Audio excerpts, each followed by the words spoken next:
నమస్కారం. ఈరోజు మనతో పాటు ఉన్నారు డాక్టర్ ఏలూరి రామచంద్రారెడ్డి గారు, బీజేపీ ఆంధ్రప్రదేశ్ పార్టీకి సంబంధించిన ఆంధ్రప్రదేశ్ బీజేపీ పార్టీకి సంబంధించిన నాయకులు. వీరు సుదీర్ఘకాలం కాంగ్రెస్ పార్టీలో, దాదాపు 15 సంవత్సరాల కాలం కాంగ్రెస్ పార్టీలో ఉండి 2019లో పార్టీకి రిజైన్ చేసి తర్వాత వైసీపీలో కొద్ది కాలం ప్రయాణం చేసి ఇటీవలనే ఒక 4 నెలల కిందట బీజేపీ పార్టీలో జాయిన్ అవ్వడం జరిగింది. జాయిన్ అయిన 4 నెలల్లోనే బీజేపీ పార్టీ నామాంతం చాలా గొప్ప పార్టీ దేశంలో అని చెప్పేసి చెప్పుకురావడం జరుగుతుంది. అటు అధికార పార్టీ ఏమో బీజేపీ పార్టీ ఆడాలని పెద్ద ఎత్తున ఎండగడుతుంది, ఇలా పార్టీ మీద పెద్ద ఎత్తున విమర్శలు చేస్తుంది. వీరు ఏర్పరచుకున్న కూటమి మీద అడుగుదాం, ఆంధ్రప్రదేశ్కి సంబంధించిన పలు రాజకీయ అంశాల మీద. అన్న నమస్తే. నమస్కారం. ప్రధానంగా మీ బీజేపీ పార్టీ మీద చేస్తున్నటువంటి ఆంధ్రప్రదేశ్ అధికార పార్టీ విమర్శ ఏంటంటే, వీళ్ళు కూటమిలో లేరు. కూటమిలో బీజేపీ, తెలుగుదేశం, జనసేన ఉన్నాయి. కూటమి బయట నుంచి భారతదేశంలో మరెక్కడ లేని విధంగా బీజేపీ, కాంగ్రెస్ 2 జాతీయ పార్టీలు కలిసి ఆంధ్రప్రదేశ్లో నన్ను ఓడగొట్టడానికి ప్రయత్నం చేసినాయి అని జగన్మోహన్ రెడ్డి గారి నాయకుడు కానీ, వారి కార్యకర్తలు కానీ, నాయకులు కానీ చెప్పుకోవచ్చు. తెలుగు ప్రజలందరికీ నమస్కారం. రాజకీయాల్లో ఎవరి మీదైనటువంటి ఆరోపణలు చేయొచ్చు, దాంట్లో పెద్ద వాస్తవం ఉందా లేదా అనేది ప్రజలు గమనిస్తారు. మనం కూడా చూసుకోవాల్సింది ఏంటంటే, కాంగ్రెస్ పార్టీ, బీజేపీ 2 కలిసిపోయాయని చెప్తే దానికి వాళ్ళ అవగాహనకే వదిలేస్తాం. మేము ప్రతిదానికి సమాధానం చెప్పుకుంటూ పోవాలంటే కూడా అయ్యే పని కాదు. కాంగ్రెస్ పార్టీని ఈ దేశంలో లేకుండా చేయడానికి బీజేపీ ప్రయత్నిస్తుంది. కాంగ్రెస్ ముక్త భారత్ అనేది బీజేపీ యొక్క సిద్ధాంతం. ఎందుకంటే కాంగ్రెస్ ఈ దేశంలో చాలా నష్టం చేసింది అనేది బీజేపీ యొక్క ఎజెండా. బీజేపీ, కాంగ్రెస్ 2 కూడా ఒకచోట కలిసి పనిచేయడం కానీ, ఒకరి కోసం ఒకరు సహకరించుకోవడం అనేది జరిగే పని కాదు. మరి ఈ రెండింటి ప్రధాన ఏదైనా ఆంధ్రప్రదేశ్లో జగన్మోహన్ రెడ్డిని ఓడగొట్టడం అని చెప్పేసి. ఆంధ్రప్రదేశ్ విషయానికి వస్తే బీజేపీ కొన్ని ప్రత్యేక పరిస్థితులలో ఎన్డీఏ కూటమిలో మాకు పవన్ కళ్యాణ్ గారు గత కొంతకాలం నుంచి మా పార్టీతో పొత్తులో ఉన్నారు, ఎన్డీఏలో భాగస్వామి ఉన్నారు. పవన్ కళ్యాణ్ యొక్క విజ్ఞప్తి మేరకు మేము ఎన్డీఏలో తెలుగుదేశం కూడా చేర్చుకోవడం జరిగింది. చంద్రబాబు నాయుడు గారు కూడా గతంలో చేసినటువంటి తప్పులు తెలుసుకొని ఈరోజు బీజేపీతో ప్రయాణం చేయడం కోసం సిద్ధమయ్యారు. అలాంటి సందర్భంలో కాంగ్రెస్ కూడా పోటీ చేస్తుంది. ఆంధ్రప్రదేశ్లో కాంగ్రెస్ ఒక పక్కన పోటీ చేస్తుంది, ఎన్డీఏ కూడా ఒక పక్కన ఉంది, వైసీపీ ఒక పక్కన ఉంది. వైసీపీకి తప్పని పరిస్థితి, కాంగ్రెస్ను బీజేపీని విమర్శించాల్సిన తప్పని పరిస్థితిలో వాళ్ళు విమర్శించవచ్చు. కానీ మేమిద్దరం కలిసి విమర్శల వాస్తవం లేదా? వాస్తవం. ఇద్దరు కూడా అధికార పార్టీని ఓడగొట్టడానికి ప్రయత్నం జరగట్లేదా? మేము ఎవరిని ఓడగొట్టడానికి ట్రై చేయట్లేదు. భాజపా గెలవడమా, భాజపా మిత్రపక్షాలు గెలవడమా మా లక్ష్యం తప్ప వైసీపీని ఓడించాలనో, కాంగ్రెస్ను ఓడించాలనో మా సిద్ధాంతం కాదు, మా విధానం కాదు. బీజేపీని గెలిపించడమే మా సిద్ధాంతం, మా విధానం. భారతీయ జనతా పార్టీ ఎక్కడ కూడా ఇంకొకరితో తొత్తుల్లాగా వ్యవహరించాల్సిన అవసరం లేదు. 2 సీట్లున్న భారతీయ జనతా పార్టీ 400 సీట్లకు వస్తుందంటే మేము మా బలాన్ని నమ్ముకొని పనిచేస్తున్నాం. భారతదేశంలో ప్రజల కోసం భారతీయ జనతా పార్టీ పనిచేస్తుంది. జగన్మోహన్ రెడ్డి ఓడించడానికో, కాంగ్రెస్తో కలిసి పనిచేయాలనే ఆలోచన అసలు లేదు. వైసీపీలో అలాగా ఎవరైనా విమర్శిస్తే వాళ్ళ యొక్క అంత రాజకీయ అవగాహన లేదని నేను అనుకుంటా.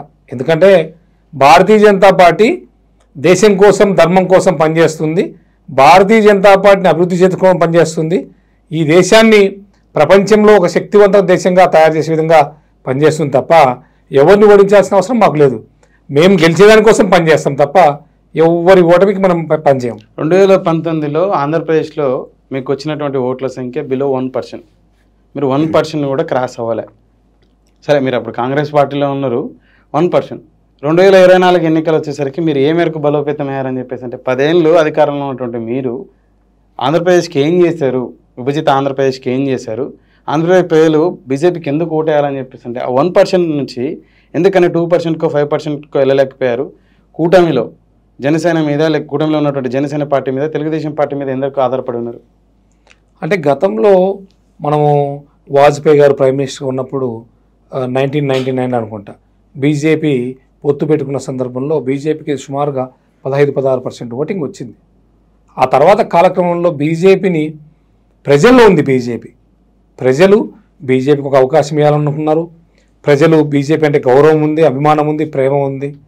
భారతీయ జనతా పార్టీకి కూడా ఆంధ్రప్రదేశ్ని అభివృద్ధి చేయాలని కోరుకుంది. కానీ వీటన్నిటినీ ఏదైతే ప్రజల యొక్క ఆకాంక్షలను, ప్రజల్లో ఉన్న బలాన్ని ఒక ప్లాట్ఫామ్కి చేయడంలో ఆంధ్రప్రదేశ్ బీజేపీ శాఖ సక్సెస్ కాలేదని నేను అనుకుంటా. అంతే తప్ప ప్రజల్లో బీజేపీ మీద బలం చాలా సంపూర్ణంగా ఉంది. ప్రజలు ఎప్పటికి కూడా ఒక అవకాశం వస్తే బీజేపీని గెలిపిద్దామనే ఒక ఉద్దేశంతో ఉన్నారు. ఆంధ్రప్రదేశ్కు బీజేపీ చేయలేదని చెప్పడం వాళ్ళకంత రాజకీయాల పట్ల అవగాహన లేదనో లేకుంటే ఇంకోటి కానీ. అవగాహన ఉన్న రామచంద్రారెడ్డి ఏం చెప్పుకొస్తాడు? గత 10 ఏళ్లలో ఆంధ్రప్రదేశ్కు బీజేపీ గవర్నమెంట్ ఏం చేసిందంటే, బీజేపీ ప్రభుత్వం ఏం చేసిందంటే అన్ని రంగాలు విభజన హామీలను కూడా అమలుపరచలేకపోయింది, అన్యాయం చేసింది ఆంధ్రప్రదేశ్కి అని చెప్పేసి అన్నట్టు జగన్మోహన్ రెడ్డి చెప్పుకోవడం జరుగుతుంది. నేను కూడా కాంగ్రెస్ పార్టీలో ఉన్నప్పుడు మీరు చెప్పిన విధంగానే బీజేపీ మీద విమర్శించడం జరిగింది. అంటే మనం అప్పుడు ఆ రోజున్న ప్లాట్ఫామ్ మీద మనం నెగిటివ్సే చూస్తాం. ఇప్పుడు నేను బీజేపీలోకి వచ్చిన తర్వాత పాజిటివ్సే చూస్తున్నా. విద్యా వ్యవస్థ ఉంది ఆంధ్రప్రదేశ్లో, ఏదో జిల్లాకు ఒక మెడికల్ కాలేజీ కూడా లేదు. ముఖ్యంగా ఒక 10 మెడికల్ కాలేజీలు ఉన్నాయి. ఈరోజు ఎన్ని మెడికల్ కాలేజీలు ఉన్నాయి? సుమారుగా ఈ 10 ఏళ్లలో ఎన్నడూ లేని విధంగా భారతదేశ చరిత్రలో ఏ రాష్ట్రానికి ఉన్న మెడికల్ కాలేజీలు ఆంధ్రప్రదేశ్ కేటాయించడం జరిగింది విద్యారంగంలో. అట్లనే నవోదయ పాఠశాలలు ఒక జిల్లాలో ఒకటో లేదంటే 2-3 జిల్లాలకు కలిపి ఒకటో ఉంది. ప్రతి జిల్లాకు 2 నవోదయ పాఠశాలను నరేంద్ర మోడీ గారు వచ్చిన తర్వాత కేటాయించడం జరిగింది. కేంద్రీయ విద్యాలయాలు ఎక్కడో మర్చిపోవడం కనిపిస్తుండేది. నరేంద్ర మోడీ గారు వచ్చిన తర్వాత ఈ 10 ఏళ్లలో కేంద్రీయ విద్యాలయాలు ప్రతి ప్రాంతంలో, మన పాత 13 జిల్లాల్లో చూస్తే, ఉమ్మడి ఆంధ్రప్రదేశ్ను చూసినా కూడా ప్రతి జిల్లాకు 4-5 కేంద్రీయ విద్యాలయాలు కేటాయించడం జరిగింది. అలానే యూనివర్సిటీలు కేటాయించడం జరిగింది. అలానే ఎయిమ్స్ లాంటి ప్రతిష్టాత్మకమైన కాలేజీలు తీసుకురావడం జరిగింది. అలానే జేఎన్టీయూ లాంటి యూనివర్సిటీస్ని బలోపేతం చేయడం జరిగింది. ముఖ్యంగా సైన్స్ అండ్ టెక్నాలజీకి చాలా ఊతమిచ్చారు. విద్యా వ్యవస్థను సమూలంగా మార్పులు తీసుకురావడం కోసము బీజేపీ ప్రభుత్వం కృషి చేయబట్టే ఆంధ్రప్రదేశ్లో మెడికల్ కాలేజీలు కానీ యూనివర్సిటీలు కానీ డెవలప్ అయినాయి. విద్యా వైద్య రంగాల్లో రైల్వే స్టేషన్ చూసుకుంటే ప్రతి అనకాపల్లి నుంచి అనంతపురం దాకా, అమలాపురం నుంచి ఇచ్చాపురం దాకా ఎటు చూసినా రైల్వే స్టేషన్స్ అన్నింటినీ సుందరీకరంగా తీర్చిదిద్దడం, మీటర్ గేజ్ని బ్రాడ్ గేజ్గా మార్చడం. ఇవి మీరు కాదు, కేంద్రంలో మరో పార్టీ అధికారులను కూడా క్రమంలో చేసుకుంటూ వెళ్ళేటువంటి 2014 ఏదైతే ఉమ్మడి ఆంధ్రప్రదేశ్ విభజన ఉందో ఆ విభజన చట్టం ప్రకారం 2014 బైఫర్కేషన్ యాక్ట్ ప్రకారం పోలవరం కోసం నిధులు కేటాయింపులు అది జాతీయ ప్రాజెక్టుగా చెప్పుకోవడం జరిగింది నాయకులు. దానికి ఏ మేరకు నిధులు కేటాయించారంటే దాన్ని పూర్తి చేయడానికి ఏ మేరకు కేంద్ర ప్రభుత్వం నుంచి సహకారం అందిందంటే, అలాగే 10 ఏళ్ళు ఆంధ్రప్రదేశ్కు ప్రత్యేక హోదా ఇచ్చామని చెప్పేసి దాన్ని తుంగలో దొక్కింది. ఆ కారణం చేత ఆంధ్రప్రదేశ్కి తగిన పెట్టుబడులు రాకపోవడంతో అన్ఎంప్లాయ్మెంట్ పెరిగింది. అలాగే విశాఖ ఉక్కు ఏదైతే ఉందో దాని మీద వేల మంది కార్మికులు ఆధారపడి బతుకుతూ ఉంటే దాన్ని ప్రైవేటీకరణ చేసే ప్రయత్నం చేసింది. ఆంధ్రప్రదేశ్ మీద ఇక్కడ ప్రజలు బీజేపీని విశ్వసించట్లేదని చెప్పేసి అని కక్ష కట్టింది బీజేపీ పార్టీ అంటున్నారు. లేదు, ఆంధ్రప్రదేశ్ ప్రజలు బీజేపీ మీద కక్ష కట్టలేదు. ఆంధ్రప్రదేశ్ ప్రజలు కట్టలే, ఆంధ్రప్రదేశ్ ప్రజలు ఆదరించట్లేదని బీజేపీ కక్ష కట్టిన ఆంధ్రప్రదేశ్ ప్రజల మీదని. బీజేపీ గతంలో 5 సంవత్సరాలు మనం బీజేపీ 2014లో అధికారంలోకి వచ్చింది నరేంద్ర మోడీ గారు. అంతకుముందు అద్వానీ గారు అవన్నీ పక్కన, వాజ్పేయి గారిని పక్కన పెడితే ఈ 10 ఏళ్లలో నరేంద్ర మోడీ గారు వచ్చిన తర్వాత గత 5 సంవత్సరాల్లో చంద్రబాబు నాయుడు గారు ఉన్నారు, ఇప్పుడున్న పీరియడ్లో జగన్మోహన్ రెడ్డి గారు ఉన్నారు. వీళ్ళిద్దరూ ఆంధ్రప్రదేశ్లో పరిపాలన చేయగలిగారంటే కేవలం కేంద్రంలో నుండి బీజేపీ సహకారంతోనే. అది ఏ రకంగానంటే వీళ్ళిద్దరూ కూడా చాలా ఉచితాలు ప్రకటించారు. ఆ ఉచితాలకు కేంద్రం ఇస్తున్న నిధులన్నింటినీ కూడా వాళ్ళు డైవర్ట్ చేసుకున్నారు. నేను వైసీపీలో ఉండి గమనించాను, కాంగ్రెస్ పార్టీలో ఉండి కూడా గమనించాను. రాజకీయాలను మనం సునిశ్చితంగా పరిశీలించాలా. బీజేపీలో నీకు నరేంద్ర మోడీ గారికి ఆయనకు దేశమే కుటుంబం. తెలియని వాళ్ళు ఏమనుకుంటే, నేను కూడా నరేంద్ర మోడీ గారిని చాలాసార్లు విమర్శించాను, ఏం చేస్తున్నాడు, ఎలా చేస్తున్నాడు. అంబానీ అదాని కుటుంబం కదా. వాళ్ళు వ్యాపారస్తులు వ్యాపారం చేసుకుంటారు, వాళ్లకు కొన్ని రకాల నుండి మనము వెసులుబాటు కల్పిస్తాం. వ్యాపారం కూడా డెవలప్ అవుతూనే దేశం డెవలప్ అయినట్టు. ఒక అంబానీకో అదానికో కాదు. ఈరోజు ఫార్మా రంగంలో నేను ఒక సైంటిస్ట్గా పనిచేస్తున్నాను. ఆ ఫార్మా రంగం సంబంధించినటువంటి బల్క్ డ్రగ్ పార్క్స్ని కాకినాడకి ఇచ్చారు. దేశంలో 3 వస్తే ఆంధ్రప్రదేశ్కి 1 ఇచ్చారు. అంటే ఆంధ్రప్రదేశ్ అభివృద్ధి చేయలేదా? మీరు అడిగిన క్వశ్చన్ కిందాక ప్రత్యేక హోదా అన్నారు. ఆ రోజు చంద్రబాబు నాయుడు ప్రత్యేక హోదా కంటే కూడా, అంటే ప్రత్యేక హోదా ఏ రాష్ట్రాల్లో ఇవ్వట్లేదు, ప్యాకేజ్ ఇస్తామంటే ఆ ప్యాకేజీకి కావాల్సిన నిధులను చంద్రబాబు నాయుడు గారు తీసుకున్నారు. తీసుకొని ఆయన ఏదైతే ఇంకా ఆ రోజున్న పేర్ల ప్రకారం చంద్రన్న కానుకలు, చంద్రన్న పసుపు కుంకుమలు, ఆ విధంగా ఆయన ఖర్చు పెట్టుకున్నాడు. ఇప్పుడు వచ్చేసి జగన్మోహన్ రెడ్డి గారు జగనన్న అమ్మఒడి, జగనన్న విద్యా కానుక, జగనన్న బఠానీలు, జగనన్న చెక్కీలు, జగనన్న పల్లీలు అని చెప్పేసి కేంద్రం ఇచ్చిన నిధులను వీరి యొక్క స్వార్థం కోసం పేద ప్రజలకు ఇచ్చారు. నేను కాదని చెప్పను. ఇద్దరు కూడా సంక్షేమ పథకం అని చెప్పేసో, ఫ్రీ స్కీమ్స్ అని చెప్పేసో కొన్ని రకాల స్కామ్స్ కూడా జరిగి ఉండొచ్చు.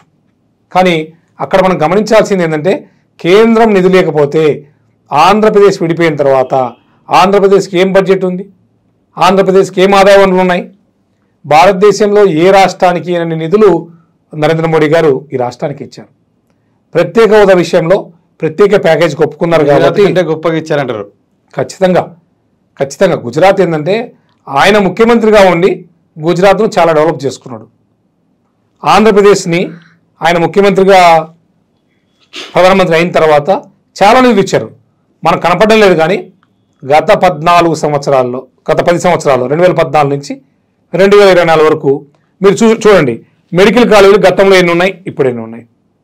యూనివర్సిటీలు గతంలో ఎన్ని ఉన్నాయి, ఇప్పుడు ఎన్ని ఉన్నాయి? ఎయిమ్స్ లాంటి ప్రతిష్టాత్మక సంస్థలు అప్పుడు ఎన్ని ఉన్నాయి, ఇప్పుడు ఎన్ని వచ్చాయి? రైల్వే స్టేషన్ మీరు అందరూ గతంలో ఉన్నాయని, గతంలో సింగిల్ లైన్లు, బ్రాడ్ గేజ్ లైన్లు ఉన్నాయి. ఇప్పుడు వందే భారత్ ట్రైన్లు వెళ్ళే విధంగా లైన్స్ అన్ని మార్పు చేసుకుంటూ వచ్చాడు. నేను ఈ మధ్యకాలంలో తిరుపతికి ఫ్లైట్లో మానేసి వందే భారత్ ట్రైన్లో వెళ్తున్నాను. విజయవాడకి కారు ఎందుకని చెప్పేసి వందే భారత్ ట్రైన్లో వెళ్తున్నాను. చాలా కంఫర్టబుల్ జర్నీ, తక్కువ ప్రైజ్లో అన్ని ఫెసిలిటీస్తో మనం ఒక ల్యాప్టాప్ పెట్టుకొని మన పని మనం చేసుకుంటూ 4 గంటల్లో మనకు కావాల్సిన ప్లేస్కి రీచ్ అయిపోతున్నాం.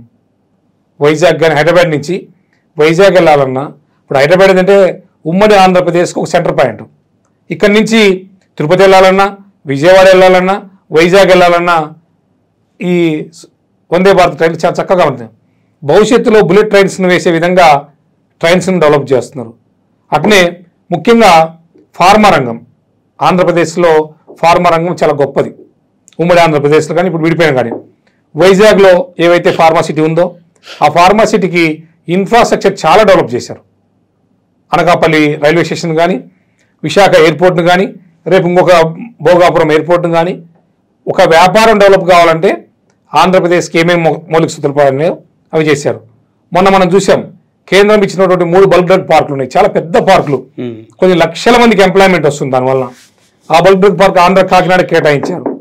మోడీ గారికి ఆయనకేం స్వార్థం లేదు, కుటుంబం లేదు. భారతదేశాన్ని కుటుంబంగా భావించిన వ్యక్తిని మనం ఎన్ని రకాలుగా అవమానించవచ్చు, ఎన్ని రకాలుగా విమర్శించవచ్చు. ఆలోచిస్తే మాత్రం మోడీ గారిని విమర్శించలేం.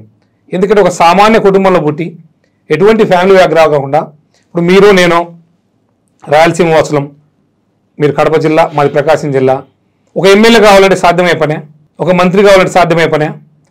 నరేంద్ర మోడీ గారు ఒక సంస్థ కోసం, ఆర్ఎస్ఎస్ కోసం, బీజేపీ కోసం 25 ఏళ్ళు కఠోర శ్రమ చేశారు.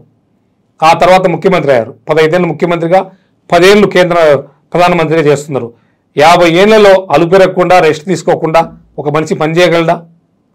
ఆయన కాన్ఫిడెన్స్ లెవెల్స్ చూడాలి. దేశం గురించి ప్రపంచ దేశాల్లో ఏ విధంగా ప్రమోట్ చేస్తుండో అవి చూడాలి.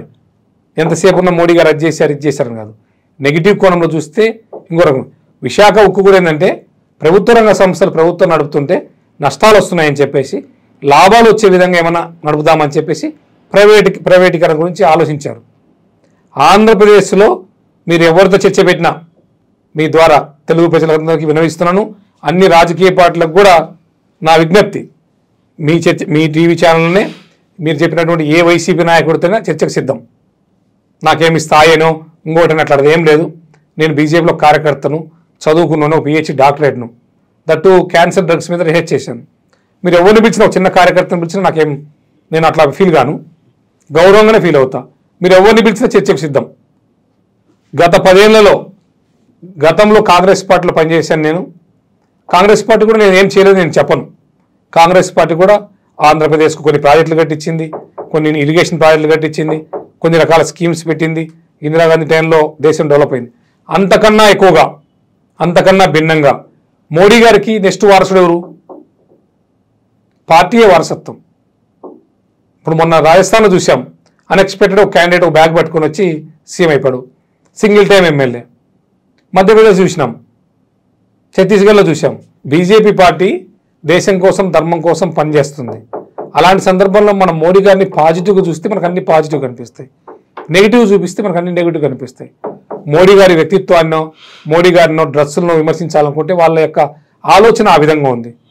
ప్రపంచ దేశాలకు తగ్గట్టుగా ఈరోజు భారతదేశం ఉంది. ఆంధ్రప్రదేశ్లో ఈ 10 ఏళ్లలో బీజేపీ ఎందుకు ఎదగలేకపోయిందంటే రాష్ట్ర నాయకత్వం కారణం అంటారా, లేకపోతే జాతీయ నాయకత్వం దృష్టి సాధించకపోవడం వల్ల అంటారా? పర్సనల్గా చూస్తే రాష్ట్ర నాయకత్వంలో అంతగా బీజేపీని అభివృద్ధి చేద్దాం, అన్ని రంగాలను కలుపుకొని పోదామని చెప్పేసి అంతగా కృషి రాష్ట్ర నాయకత్వం లేదు. ఈ 10 సంవత్సరాలు ఇద్దరు చేయలేదంటారా? కన్నా లక్ష్మీనారాయణ గారు, సోము వీర్రాజు గారు. నేను వ్యక్తులను మనం మాట్లాడితే ఉపయోగం ఉంటుంది. ఇప్పుడు కూడా వాళ్ళు ఒక ప్లాట్ఫామ్ క్రియేట్ చేయలేదు కాదు కదా, అధ్యక్షులుగా పార్టీ బాధ్యతలను భుజాన మోసినటువంటి వ్యక్తులు కదా. ఇప్పుడు మీకు కనిపిస్తుందిగా, మనం చెప్పడం ఎందుకు బీజేపీ డెవలప్ అయిందా లేదని మీకు కనిపిస్తుంది. దాని ప్రధాన కారణం వారిద్దరు నాయకత్వం అంటారా? కన్నా లక్ష్మీనారాయణ గారు కానీ, లేకపోతే సోము వీర్రాజు గారి నాయకత్వం అంటారా, లేకపోతే జాతీయ నాయకత్వం నిర్లక్ష్యం అంటారా? జాతీయ నాయకత్వం రాష్ట్ర పార్టీకి అన్ని అవకాశాలు ఇస్తుంది, వీళ్ళు క్యాచ్ చేసుకోవాలి. స్వేచ్ఛనిచ్చింది అంటారా? 100%. భారతీయ జనతా పార్టీలో ప్రతి కార్యకర్తకు స్వేచ్ఛ ఉంటుంది. ప్రతి కార్యకర్త అయితే సిస్టంలో పనిచేయాలి. రాష్ట్ర అధ్యక్షుడైనా కార్యకర్త అయినా కొత్తగా వచ్చినా పాతకు వచ్చినా కూడా అలాంటిది ఏమి ఉండదు. ఆ సిచ్యువేషన్ బట్టి మనకు రిక్వైర్మెంట్ ఉంటుంది తప్ప పార్టీ ఎప్పుడు కూడా అవకాశాలు ఖచ్చితంగా ఇస్తుంది. పార్టీ యూత్లో మీలాంటి యువకులందరినీ చేర్చుకొని చాలా డెవలప్ అవుతుంది పార్టీ. ఆంధ్రప్రదేశ్లో నేను డెవలప్ అయిందని చెప్పను, డెవలప్ కావాలని స్కోప్ ఉంది, అవుతుంది కూడా ఖచ్చితంగా. తమిళనాడులో చూసాం, తమిళనాడులో భారతీయ జనతా పార్టీ కేంద్ర శాఖ పూర్తి పవర్స్ ఇచ్చింది, కానీ గతంలో ఉన్న అధ్యక్షులు ఆ ట్రెండ్లోకి వెళ్ళలేకపోయారు. ఇప్పుడున్నటువంటి అన్నామలై గారు భారతీయ జనతా పార్టీ యొక్క జెండాను రెపరెపలాడిస్తున్నాడు. ఈ రోజున అధికార పార్టీకి చెమటలు పట్టే విధంగా చేశారు. ఖచ్చితంగా భవిష్యత్తులో కూడా ఆంధ్రప్రదేశ్ బీజేపీ శాఖ ఖచ్చితంగా డెవలప్ అవుతుంది, ఖచ్చితంగా అధికారంలోకి వస్తుంది.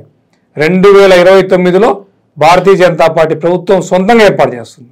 రామచంద్రారెడ్డి గారు, ఇందాక నేను వైఎస్ఆర్సీపీ అధికార పార్టీ నాయకులు చేసినటువంటి కొన్ని మీ పార్టీ మీద విమర్శలు చెప్పడం జరిగింది. కొంత మేధావి వర్గం ఆంధ్రప్రదేశ్కి సంబంధించిన రాజకీయాలని నిశ్చితంగా పరిశీలించేటువంటి మేధావులు చెప్పుకొచ్చినది ఏంటంటే, దోబూసులాటాడుతుంది బీజేపీ.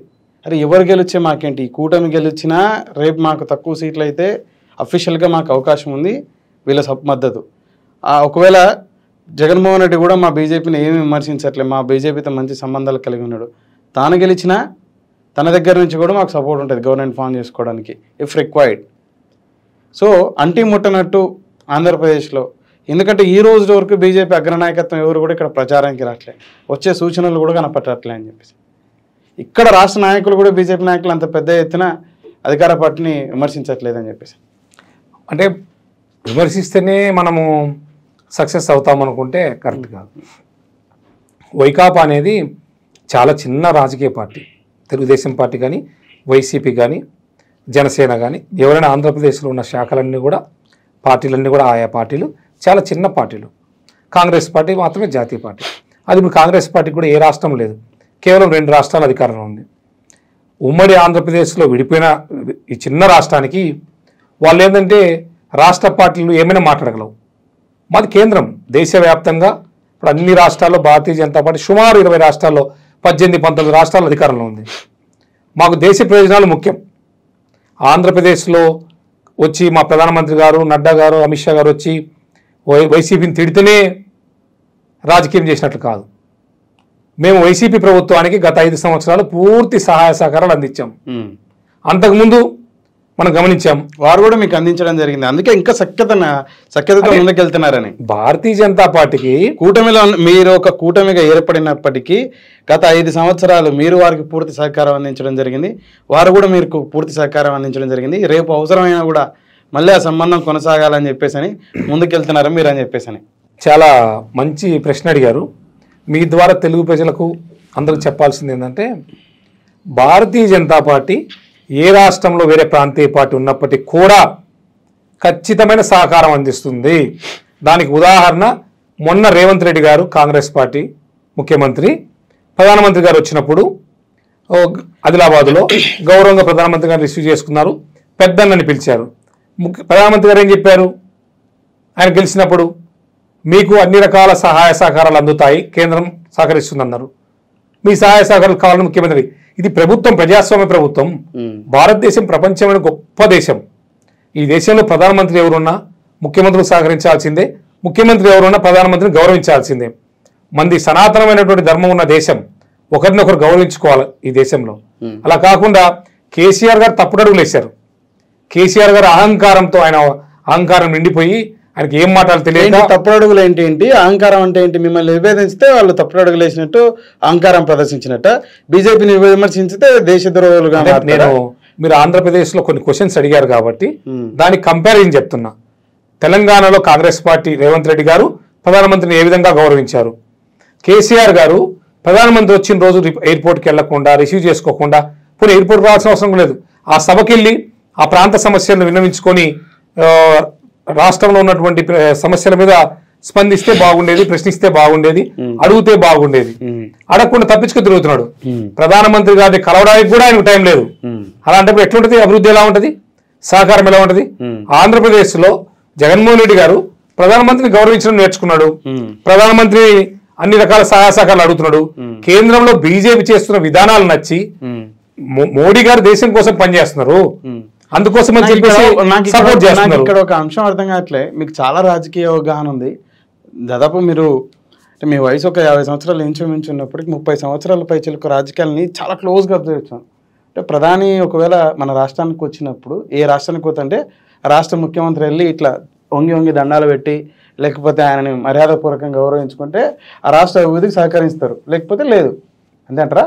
నరసింహ గారు, మీకు ఇప్పుడు ఆ రాష్ట్రంలో ఉన్నటువంటి సమస్యలను తెలుసుకోవాల్సినటువంటి ఆవశ్యకత ఆ ప్రధానమంత్రికి ఉంది. దేశంలో ఒక భాగమైనటువంటి ఆ రాష్ట్ర సమస్యలను తెలుసుకోవాల్సిన ఆవశ్యకత తనకు ఉంటుంది. ఆ సమస్యల పరిష్కారం కోసం ఆరాటపడాల్సిన, లేకపోతే వాటిని పరిష్కరించడానికి తనదైన నాయకత్వం కూడా ఇక్కడ ఉంటుంది. వారి ద్వారా తెలుసుకోవడం, పరిష్కరించడం కూడా ఉంటుంది కదా. తను విభేదించిన పార్టీ అధికారంలో ఉందని చెప్పేసి అని, వారు నన్ను గౌరవించట్లేదని చెప్పేసి అని అభివృద్ధికి ఆటంకం కలిగించడం, అండగా నిలవడం అంటే లేదు. మీరు ప్రశ్న మీరే చెప్తున్నారు, సమాధానం మీరే చెప్తున్నారు. నేను చెప్పట్లేదు. ఆంధ్రప్రదేశ్లో ఎందుకు బీజేపీ జగన్కు సహకరిస్తుందని అడిగారు. నేను దానికి ఏం చెప్పానంటే, ఇప్పుడు ఒక పిల్లవాడు ఉన్నాడు, స్కూల్కి వెళ్తుంటాడు, తండ్రి వాడికి కావాల్సిన ఫుడ్ ఇస్తాడు, బట్టలు ఇస్తాడు, బుక్స్ కొని ఇస్తాడు.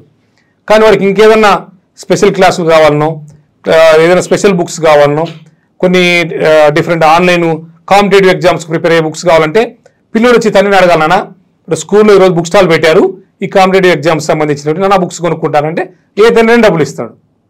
కేంద్రం కూడా రాష్ట్ర ప్రభుత్వానికి ఇవ్వాల్సిన నిధులన్నీ, పద్ధతిగా రావాల్సిన నిధులన్నీ వస్తాయి.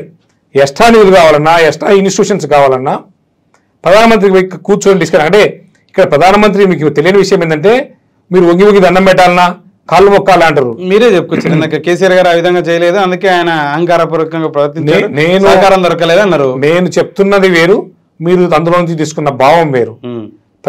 ఈ దేశ ప్రధాని డ్రైనేజ్లో పనిచేస్తున్నటువంటి పారిశుద్ధ కార్మికుల కాళ్ళు కడిగారు.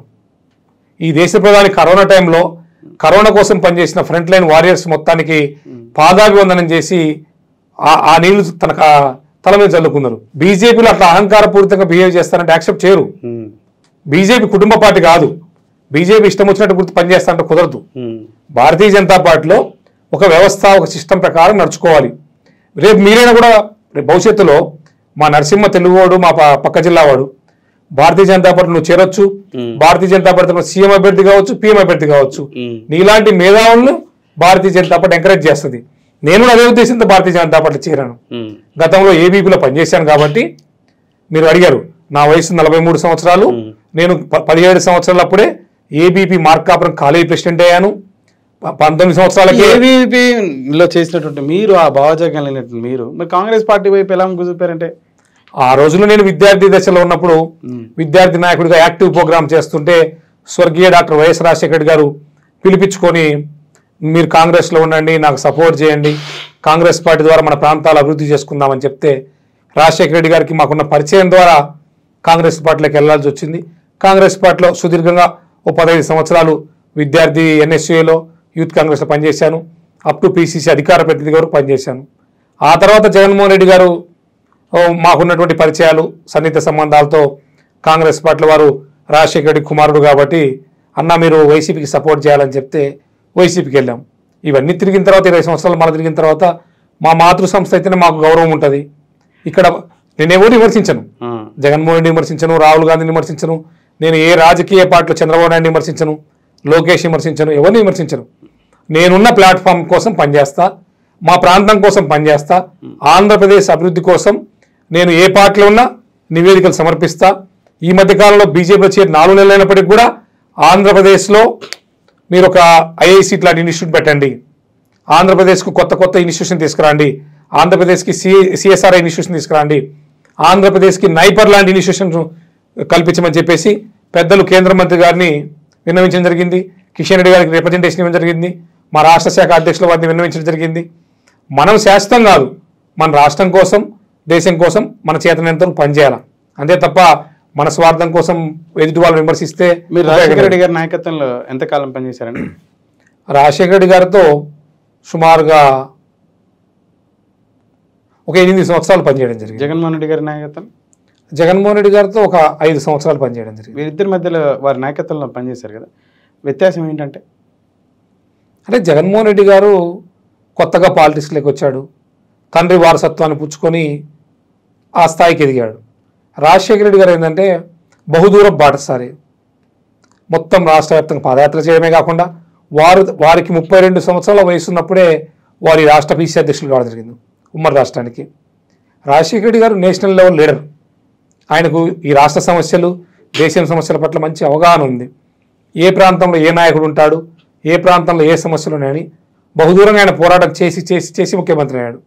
అనుకోకుండా ప్రమాదం జరగడం, చనిపోవడం జరిగింది. కానీ జగన్మోహన్ రెడ్డి గారికి ఏంటంటే ఇంకా అంత రాజకీయ అనుభవం లేదు.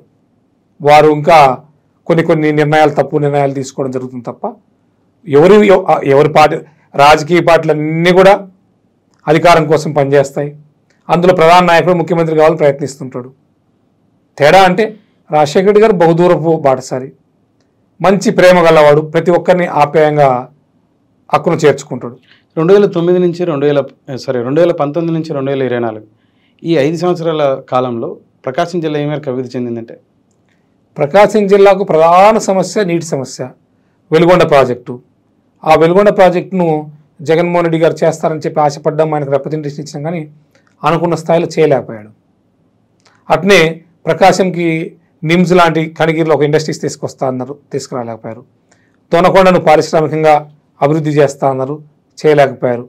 ఆయన ఆలోచన అంతా కేవలం బటన్ నొక్కే దాని మీద కేటాయించాడు, కానీ ప్రతి పౌరుడు, ప్రతి విద్యార్థి, ప్రతి యూత్ బటన్లు పెట్టుకునే విధంగా తయారు చేయాలి. ఆయన చొక్కాలు మడత పెట్టమంటున్నాడు, కానీ షర్ట్లు వేసుకొని, కొత్త షర్ట్లు వేసుకొని యూత్ అంతా అభివృద్ధి పరిగెత్తే విధంగా తయారు చేయలేకపోయాడు. ఆయన దృష్టి అంతా ఓన్లీ ప్రభుత్వ డబ్బును ఉపయోగించుకొని సంక్షేమ పథకాలకు నిధులేసి, అది కూడా మీ ప్రభుత్వం ఇచ్చిన డబ్బులు ఉపయోగించుకునే. ఖచ్చితంగా కేంద్ర ప్రభుత్వం, మా ప్రభుత్వం అంటే ప్రజాస్వామ్యంలో ప్రజల భాగస్వామ్యంతో వచ్చిన డబ్బులు, మేము మా డబ్బులు అని చెప్పట్లేదుగా. డబ్బులు మాయ కాదు, అధికారం ప్రజలు మాకు ఇచ్చారు. మీరు లాజిక్ గమనించాల్సింది ఏంటంటే బీజేపీని ఎవరో వచ్చి డెవలప్ చేయలేదు, బీజేపీకి ప్రజలే డెవలప్ చేశారు. 2 సీట్లున్న బీజేపీ 400 సీట్లకు వెళ్ళిపోయింది. 400 సీట్లు ఉన్నటువంటి కాంగ్రెస్ పార్టీ 2-3 సీట్లకు వస్తుంది. ఇప్పుడు అది పరిస్థితి. బీజేపీకి ప్రజలే అల్టిమేటం ఇచ్చారు. రామ మందిరం ఉంది, రామ మందిరం బీజేపీ కట్ల, రామ మందిరం కట్టమని బీజేపీని గెలిపించారు ప్రజలు. ఈ దేశం వెనకబడి ఉంది, ఈ దేశం అన్ని రంగాల్లో అభివృద్ధి చెందాలని చెప్పేసి మీకు సింపుల్ లాజిక్ ఏంటంటే రామ మందిరం అజెండాగా పెట్టుకున్న బీజేపీని అధికారంలో తీసుకొచ్చారంటే మీకు ఏమని అర్థం? ఈ దేశ ప్రజలకు ఆత్మాభిమానం అంతే, రామ మందిరం అంతే. ఇప్పుడు వేరే దేశాల్లో పెద్ద చర్చినో పెద్ద మసీదో ఉంటే ఎవరు పట్టించుకోరు. భారతదేశంలో అయోధ్యను డెవలప్ చేస్తామంటే దానికి చాలా మంది పరిగెడుతుంటారు. నేను కాంగ్రెస్ పార్టీలో కూడా చాలాసార్లు చెప్పాను, కాంగ్రెస్ పార్టీ సింబలే ఆవు దూడ. మన సంస్కృతి, హిందుత్వం అనేది మన సంస్కృతి. నా పేరు రామచంద్రారెడ్డి అని పెట్టారు, మీ పేరు నరసింహ అని పెట్టారు. మనందరి పేర్లు ఏముంటుంది? మన పూర్వీకులు, మన సనాతన ధర్మం ప్రకారం వచ్చే ఇష్టమైన దైవాల పేర్లు పెట్టుకుంటాం. మనం భారతదేశం అనేది ఒక ప్రత్యేకమైన దేశం. 4 నెలలనే నరనరాన సంస్కృతిని ఉచ్చరించడం బాగా అంటే నేను కాంగ్రెస్ పార్టీలో ఉన్నప్పుడు కూడా నేను బీజేపీ పార్టీలోకి పోతానే మతం పెద్ద ఎత్తున వస్తుందా? లేదు, నేను ఏ రోజు మతం గురించి మాట్లాడతా, కానీ హిందువులు, ముస్లిమ్స్, క్రిస్టియన్స్ అని నేను వేరుగా ఎప్పుడు చూడను. అసలు ఈ భారతదేశంలో వేరే మతమే లేదని చెప్తాను. ప్రత్యేకించి మతం గురించి మాట్లాడాల్సిన ఆవశ్యకత ఏంటంటారు రామచంద్రారెడ్డి గారు? ఎవరు మాట్లాడారు మతం గురించి? మీరే కదా. నేనేం చెప్పలేదే. మంది సనాతనమైన ధర్మం, మనమంతా హిందువులమే. మీరు మీన్స్ మీ బీజేపీ పార్టీ అని. బీజేపీ తెలియని విషయం ఏంటంటే బీజేపీని మీలాంటి వాళ్ళందరూ, ముఖ్యంగా మీడియాలో పనిచేస్తున్న సీనియర్ జర్నలిస్ట్ అందరూ ఏదో ఒక రకంగా బీజేపీ గురించి అడ్వర్టైజ్మెంట్ చేశారు, బీజేపీకి అధికారం వచ్చింది అంతే. బీజేపీ అనే రాజకీయ పార్టీకి మా కృషి అంటారు, మీ కృషి ఖచ్చితంగా అందరి కృషి. బీజేపీ రామ మందిరం కట్టిందని కట్టి మీరు అడ్వర్టైజ్మెంట్ ఇచ్చారు, మేము కట్టాము అంతే. భారత ప్రజల కోరికలు నెరవేరుస్తుంది నరేంద్ర మోడీ గారు. కాశీ ఉంది గుడి, నేను లాస్ట్ టైము మా మదర్ చనిపోయినప్పుడు వెళ్ళాను. వెళ్తే కాశీ గుడి చూస్తే ఇంత ఘోరంగా ఉంది అనుకున్నాం. ఇప్పుడు రోజు రోజు డెవలప్ అవుతుంది. ఆ టీవీలో ఫోటోలు ఈ మధ్యలో లేదు, వెళ్ళి రావాలి. అయోధ్య ఇప్పుడు క్రిస్టియన్స్ అందరూ జెరూసలం పోయేస్తారు, దాన్ని ఎవరు మాట్లాడరు. ముస్లిమ్స్ అందరూ మహమ్మద్ ప్రవక్త దగ్గర పోయేస్తారు, దాన్ని ఎవరు మాట్లాడరు. అయోధ్యకి భారతదేశంలో ఉన్న హిందువులు అయోధ్య పోయిస్తే తప్పేంది? అసలు అయోధ్యను డెవలప్ చేస్తే తప్పేంటి? రామ మందిరం ఎవరు అనట్లేదు, మీరు దాన్ని బేస్ చేసుకుని రాజకీయం చేస్తున్నారు, దాన్ని తప్పుపడతారు అంటే. ఏం చేయలేదు వీళ్ళు. పచ్చ కామెరలోకి లోకమంతా పచ్చగా కనిపిస్తుంది తప్ప మీరు దేశాన్ని అంతా కషాయం చేయాలనుకుంటారు. ఏ మీడియా ఛానల్ ఇప్పుడు నిన్న మన దూరదర్శన్ ఛానల్ యొక్క లోగో కూడా కలర్ మార్చేశారు. మారింది నరసింహ గారు. గతంలో మీరు నాకు పరిచయం అయినప్పుడు ఓ చిన్న పిల్లల్లా ఉండేవాళ్ళు, ఇప్పుడు మీరు ఎంత మెచ్యూరిటీగా ఎట్లా మారుతున్నారు? మీలో మార్పు సహజం, సమయం అనేది నిర్ణయిస్తుంది. అట్లని ఏ టీవీ ఛానల్ మార్చుకోలేదు. మీరు ఇందాక నుంచి వైసీపీ గురించి చెప్తున్నారు, మా మీద విమర్శిస్తున్నాయి. వైసీపీ లోగోలు ఎందుకు మారినాయి? ప్రతి రాజకీయ పార్టీ కాదు, ప్రతి కుటుంబమే కాదు, అందరూ అభివృద్ధి చెందాలి. దూరదర్శన్లో 40 ఏళ్ల కిందట మన చిన్నపిల్లలప్పుడు వచ్చే ఆ వార్తలు చదువుతున్నటువంటి శాంతి స్వరూప్ గారు ఈ మధ్యనే శివైక్యం చెందడం జరిగింది. అంటే అదే ఉంచుదామా? మార్పు వద్దా? అభివృద్ధి వద్దా? ఇప్పుడు కొన్ని టెంపుల్స్ కొన్ని ప్రాంతాలు ఉన్నాయి, అభివృద్ధి కాలేదు. మన రాయలసీమ ఉంది వెనకబడి, అట్లే ఉంచుదామా? అప్పుడెప్పుడో శ్రీకృష్ణదేవరాయలు కట్టించిన కోటలు అయిన అట్లే ఉంచుదామా? అన్ని సుందరీకరణ చేద్దాం, ఆధునీకరణ చేద్దాం, అన్ని మాడిఫై చేద్దాం. మాడిఫికేషన్ చేయడం దేశానికి అవసరం. అప్పుడెప్పుడు బ్రిటిష్ వాళ్ళు సింగిల్ ట్రైన్ వేసారని ట్రాక్ వేసి అదే ఉంచుకుందామా? సింగిల్ పోయింది, డబల్ వచ్చింది, డబల్ పోయింది. ఇప్పుడు వందే భారత్ ట్రైన్లకు కావాల్సినంత స్పీడ్ అందుతుంది ఎలక్ట్రిక్ ట్రైన్స్. అది కూడా మీ బుల్లెట్ ట్రైన్స్ కోసం గంటకు 300 కిలోమీటర్లు పోయే ట్రైన్స్ తీసుకోవాలని మోడీ గారి ఆలోచన. ఇంత గొప్పగా దేశంలో అలాగే ఆంధ్రప్రదేశ్కి సహకారం అందించినట్టున్నారు అభివృద్ధి కొరకు. ఎన్ని సీట్లు మీకు రాబోతున్నాయంటే ముఖ్యంగా ఆంధ్రప్రదేశ్లో మాట్లాడుకుందాం. ముందుగా 6 మీకు ఎంపీ స్థానాలు ఇవ్వడం జరిగింది, 10 అసెంబ్లీ స్థానాలు. వీటిలో ఎన్ని గెలిచారనుకుంటున్నారు మీరు? అంటే మేము కూటమిలో ఇప్పుడు 6 మీరు అన్నట్టుగా 6 ఎంపీ స్థానాలు 10 ఎమ్మెల్యే స్థానాలు కూటమిలో మాకు కేటాయించడం జరిగింది. మేము పొత్తు కూడా సీట్ల కోసమనే పెట్టుకోలేదు.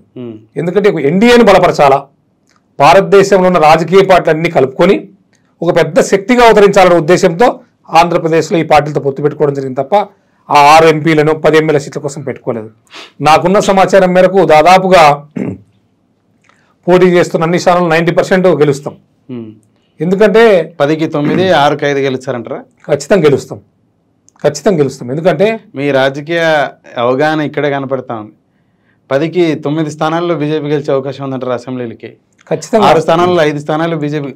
ఎందుకంటే ఒకటి రాదు, మీకు డిపాజిట్లు కూడా రావుంటుంది అధికార పార్టీ వైసీపీ పార్టీ నాయకులు. ఇప్పుడు ఓట్లు వేసేది ప్రజలు, ఆ ఫలితాలను అనుభవించాల్సింది కూడా ప్రజలే. మేము మీకు అదే చెప్తున్నాం కదా, ఆంధ్రప్రదేశ్ విషయానికి వస్తే మా ఆంధ్రప్రదేశ్ బీజేపీ శాఖ కొంత బలహీనంగా ఉన్నమాట వాస్తవం. దాన్ని ఎలా డెవలప్ చేసుకోవాలని చెప్పేసి మా కేంద్ర నాయకత్వం ఆలోచిస్తుంది. ఆఫ్టర్ ఎన్నికల తర్వాత ఒక పెద్ద వ్యూహంతో ముందుకెళ్తాం. 2029లో అధికారంలోకి రాబోతున్నాం. మీ స్టూడియో ద్వారా చెప్తున్నాను తెలుగు ప్రజలకి. 24లో రావట్లేదా? 24 మా కూటమి అధికారంలోకి వస్తుంది. 24లో ఎన్డీఏ కూటమి అధికారంలోకి వస్తుంది. 29లో బీజేపీ సొంతంగా అధికారంలోకి రాబోతుంది. 29లో మీరు చెప్పినటువంటి అధికార పార్టీ విమర్శలు చేస్తుందా? ఎన్నికల తర్వాత ఫలితాలు చెప్తాం. దేశవ్యాప్తంగా 400 స్థానాలు ఎంపీ స్థానాలు గెలవచ్చు అంటారు రామచంద్రారెడ్డి గారు. దాదాపు మేము నాకున్న సమాచారం ప్రకారం మీరు భ్రమ అనుకోండి, అతిశయోక్తి అనుకోండి, అన్ని ఎంపీ స్థానాలు గెలుస్తాం. పురంధేశ్వరి గారు గెలిచారు, ఖచ్చితంగా కిరణ్ కుమార్ రెడ్డి గారు గెలిచారు, సీఎం రమేష్ గారు నిన్న రాజకీయాలకు దూరంగా ఉన్నట్టు చిరంజీవి గారు కూడా కూటమి అభ్యర్థులైనటువంటి సీఎం రమేష్ గారిని అలాగే మరో జనసేన అభ్యర్థులను పక్కన కూర్చోబెట్టుకొని తెలుగుదేశం అలాగే జనసేన బీజేపీ ఏదైతే కూటమి ఉందో కూటమి కోటేయండి అని చెప్పేసినాడు. ఎలా చూడాలంటారు? నరసింహ గారు, చిరంజీవి గారు ఒక మెగాస్టార్. మీరు వారికి పద్మశ్రీ ప్రకటించడం జరిగింది, ప్రతిఫలంగా ఓట్లు ఏమంటున్నాడు? ఇంకా మీరు ఎట్లా పద్మవిభూషణ్ ఇవ్వద్దా? అంటే మీరు చెప్పండి, చిరంజీవి గారికి అర్హత లేదా?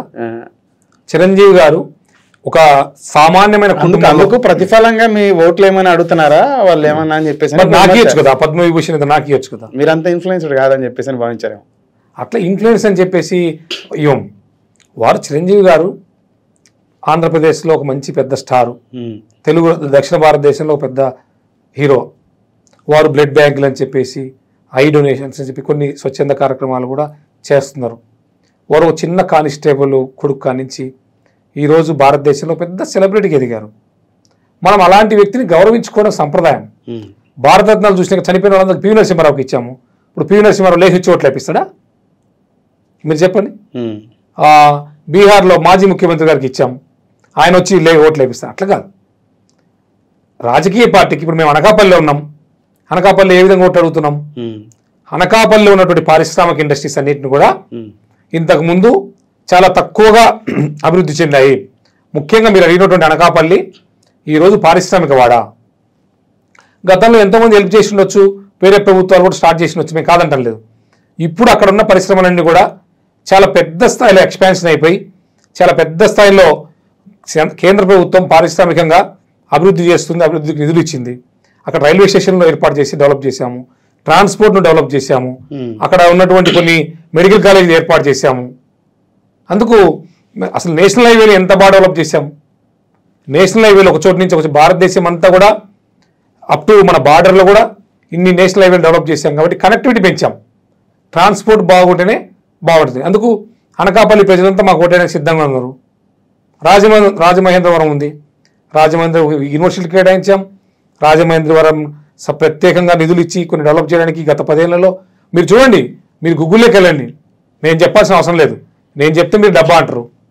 మీరే చూడండి. మీరు ఓకే అనుకుంటే అనకాపల్లికి కానీ, రాజమండ్రికి కానీ, రాజంపేటకు కానీ, తిరుపతికి కానీ, అరకు కొత్తపల్లి గీత గారు ఎస్టీ గారికి కానీ, తిరుపతి మేము ఎస్సీ కేటాయించాం, అక్కడికి కానీ 6 ఎంపీ స్థానాల్లో 2 ఉత్తరాంధ్రలు ఉన్నాయి, 2 నర్సాపూర్ రాజమండ్రి వచ్చేసి కోస్టల్ డిస్ట్రిక్ట్లో ఉన్నాయి, 2 రాయలసీమలు ఉన్నాయి, రాజంపేట తిరుపతి. మేము సీట్లు ఇచ్చే విధానం చూడండి. 3 ప్రాంతాలు మనకు, 3 ప్రాంతాలకి 3 గంటల 6 సీట్లు ఇచ్చాం, 10 ఎమ్మెల్యే సీట్లు ఇచ్చాం. ఏ విధంగా ఇచ్చాం? ఎస్సీలు, ఎస్టీలను, మహిళలను అందరినీ కలుపుకుంటూ ఇచ్చాం. అక్కడ అభివృద్ధిని సమతూచకంగా ఇచ్చాం. మీరు చర్చకు వస్తామంటే ఖచ్చితంగా మిమ్మల్ని తీసుకొని వెళ్తా. భారతీయ జనతా పార్టీ ఏం చేసిందో మీరు సీట్లు ఎవరికి ఇచ్చారంటే మీరు అన్నట్టు కులాలకి మతాలకు అతీతంగా, అలాగే ప్రాంతాలకు ఒక ప్రాంతానికి కన్ఫైన్ కాకుండా కర్నూలులో ఒక ఎమ్మెల్యే సీట్ ఇవ్వడం జరిగింది, రాయలసీమలో 2 ఎంపీ సీట్లు ఇవ్వడం జరిగింది, రాయలసీమలో 4 స్థానాలు ఇవ్వడం జరిగింది, కృష్ణా గుంటూరు జిల్లాల్లో ఇవ్వడం జరిగింది. ఇట్లా ఓకే, సమన్వయం మీకు ఇచ్చినటువంటి అవకాశం ఏదైతే కూటమి ఉందో ఇతర పార్టీల నుంచి ఏదైతే ఉందో దాన్ని సమానంగా వచ్చింది. అయితే ఆ అభ్యర్థులు ఎవరైతే ఉన్నారో బీజేపీ పార్టీ జెండా మోసిన వ్యక్తులు కాకోకుండా తెలుగుదేశం జెండా మోసిన వ్యక్తులకి ఇవ్వడం జరిగిందని. అరే నిన్న ఇది కూటమి ఏర్పడిన నాటి నుంచి, సీట్ల పంపకం జరిగిన నాటి నుంచి బీజేపీ కార్యకర్త దగా భర్తనే ఉన్నాడు. సుజనా చౌదరి ఎవరు, సీఎం రమేష్ ఎవరు, ఇట్లా చెప్పుకుంటూ పోతే బీజేపీ పార్టీ నుండి ఈరోజు పోటీ చేసినటువంటి అభ్యర్థులలో out of 10 8 people Telugu Desam party నుంచి లేదా జనసేన పార్టీ నుంచి వెళ్ళినటువంటి వ్యక్తులకు అవకాశాలు ఇవ్వడం జరిగింది. బీజేపీ ఏదైతే పార్టీ సిద్ధాంతాలతో జెండా పట్టుకుని ముందు సాగిన వ్యక్తులకు అవకాశం. నిన్న పార్టీలో జాయిన్ అయితే బీఫామ్ ఇవ్వడం ఏంటండి? అది అనపర్తి కాన్స్టిట్యున్సీకి సంబంధించినటువంటి నెల్లిమిల్లి రామకృష్ణారెడ్డి గారికి. అంటే నరసింహ గారు కార్యకర్తలు ఎలా చూడాలంటారు దీన్ని? అంటే నేను ఒక బీజేపీ గురించే మీరు ఆలోచిస్తున్నారు కాబట్టి చెప్తున్నాను. ఇప్పుడు ముఖ్యంగా మన తెలంగాణ ఎంపీ స్థానాలు 17 ఎంపీ స్థానాలు. మనం బీజేపీ గురించే మాట్లాడగలం. ఎందుకంటే ముక్త కాంగ్రెస్ అని చెప్పేసి అని భారతదేశంలో ఒకటే పార్టీ ఉండాలి, అది బీజేపీ పార్టీ ఉండాలని చెప్పేసి లక్ష్యం, ప్రజల కోసం పనిచేయాలని. మిగిలిన పార్టీలు ప్రజల కోసం, కుటుంబం కోసం పనిచేస్తున్నాయి. మీరు ఒక్కరే దేశం కోసం చేస్తారంటారు. భారతీయ జనతా పార్టీ మీరు గర్వించదగ్గ విషయం ఏంటంటే ఈ రోజు ప్రధానమంత్రి నరేంద్ర మోడీ గారు ఉన్నారు. రేపు ఎవరు వస్తారు చెప్పండి? ఎవరు సమర్థులు అయితే వాళ్ళు వచ్చారు. ఏ పార్టీలైనా అంతే. అట్లా కాదు. కాంగ్రెస్ పార్టీలో ఎవరు వస్తున్నారు? నెహ్రూ గారు, ఇందిరాగాంధీ గారు, రాజీవ్ గాంధీ గారు, సోనియా గాంధీ గారు, రాహుల్ గాంధీ గారు, ప్రియాంక గాంధీ గారు. సోనియా గాంధీ గారు ప్రధాని ఎప్పుడయ్యారు? అవ్వకపోతే అధ్యక్షుడు కదా, యూపీఏ చైర్మన్ కదా. రాహుల్ గాంధీ కదా స్టార్ క్యాంపెయిన్. కాంగ్రెస్ పార్టీకి పెద్ద దిక్కు రాహుల్ గాంధీ. మనకు 1950 జనవరి 26 రాజ్యాంగం అమల్లోకి వచ్చింది. నాటి నుంచి నేటి వరకు ఎన్నిసార్లు ఎన్నికలయ్యో మీకు అవగాహన ఉంది. ఎన్నిసార్లు మీరు చెప్పినటువంటి ఆ కుటుంబం నుంచి ప్రధానులుగా చేశారు అంటే మిగిలిన వ్యక్తుల గురించి ఇప్పుడు 4 సార్లు మాత్రమే మీరు పేర్లు చెప్పుకొచ్చారు. ఇందిరాగాంధీ గారి గురించి, తర్వాత వచ్చేసి అంతకుముందు జవహర్లాల్ నెహ్రూ గారి గురించి, తర్వాత రాజీవ్ గాంధీ గురించి చెప్పుకొచ్చారు. కానీ మధ్యలో పనిచేసిన పివి నరసింహారావు గారి గురించి కానీ, విపి సింగ్ గారి గురించి కానీ, ఇతరత్ర వ్యక్తుల గురించి వీళ్ళు అది చాలా వీళ్ళంతా తక్కువ ఏంటండి? మీరు చెప్పినట్టుగా సుమారు మనకు స్వాతంత్రం వచ్చి 76-77 సంవత్సరాలు అయింది. ఈ 76-77 సంవత్సరాల గాంధీ కుటుంబమే, శ్రీమతి ఇందిరాగాంధీ గారే అంటే మన గౌరవమే. ఆ 18 సంవత్సరాలు ఈ దేశ ప్రధానిగా ఉంది. నెహ్రూ గారు 16 సంవత్సరాలు ఉన్నారు. రాజీవ్ గాంధీ సుమారు 5 సంవత్సరాలు ఉన్నారు. యూపీఏ చైర్మన్గా సోనియా గాంధీ గారు 10 సంవత్సరాలు ఉన్నారు.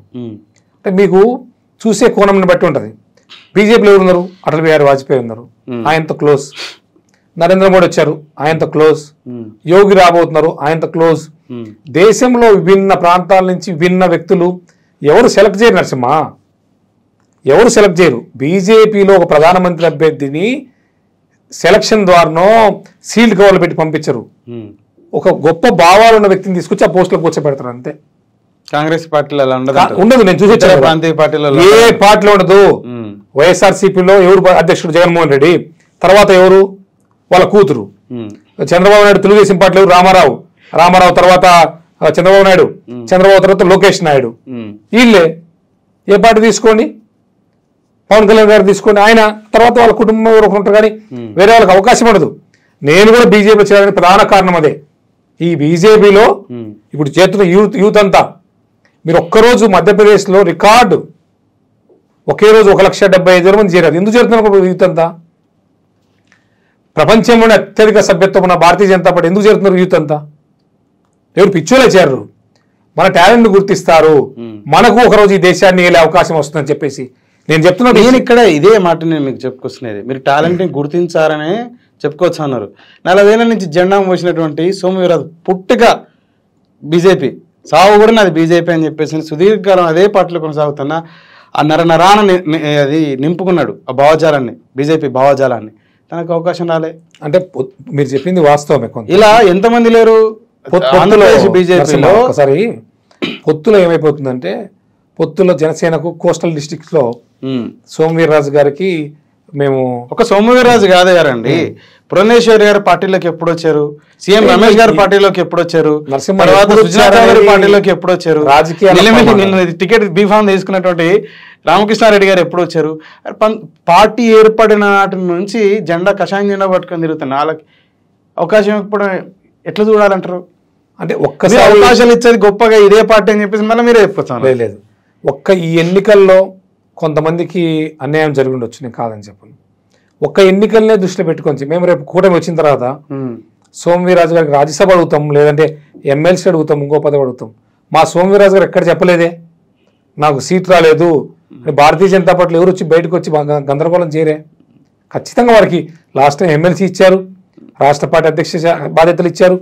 భవిష్యత్తులో సోము వీర్రాజు గారిని ముఖ్యమంత్రిని చేస్తాం. ముఖ్యమంత్రి చేస్తారా? ఖచ్చితంగా సోము వీర్రాజు ముఖ్యమంత్రి అంటారు. ఖచ్చితంగా సోము వీర్రాజు ఎవరైనా కూడా భారతీయ జనతా పార్టీలో ఈ రాష్ట్రానికి ఈ నాయకుడు ఉన్నాడని చెప్పలేదు అనట్లేదు.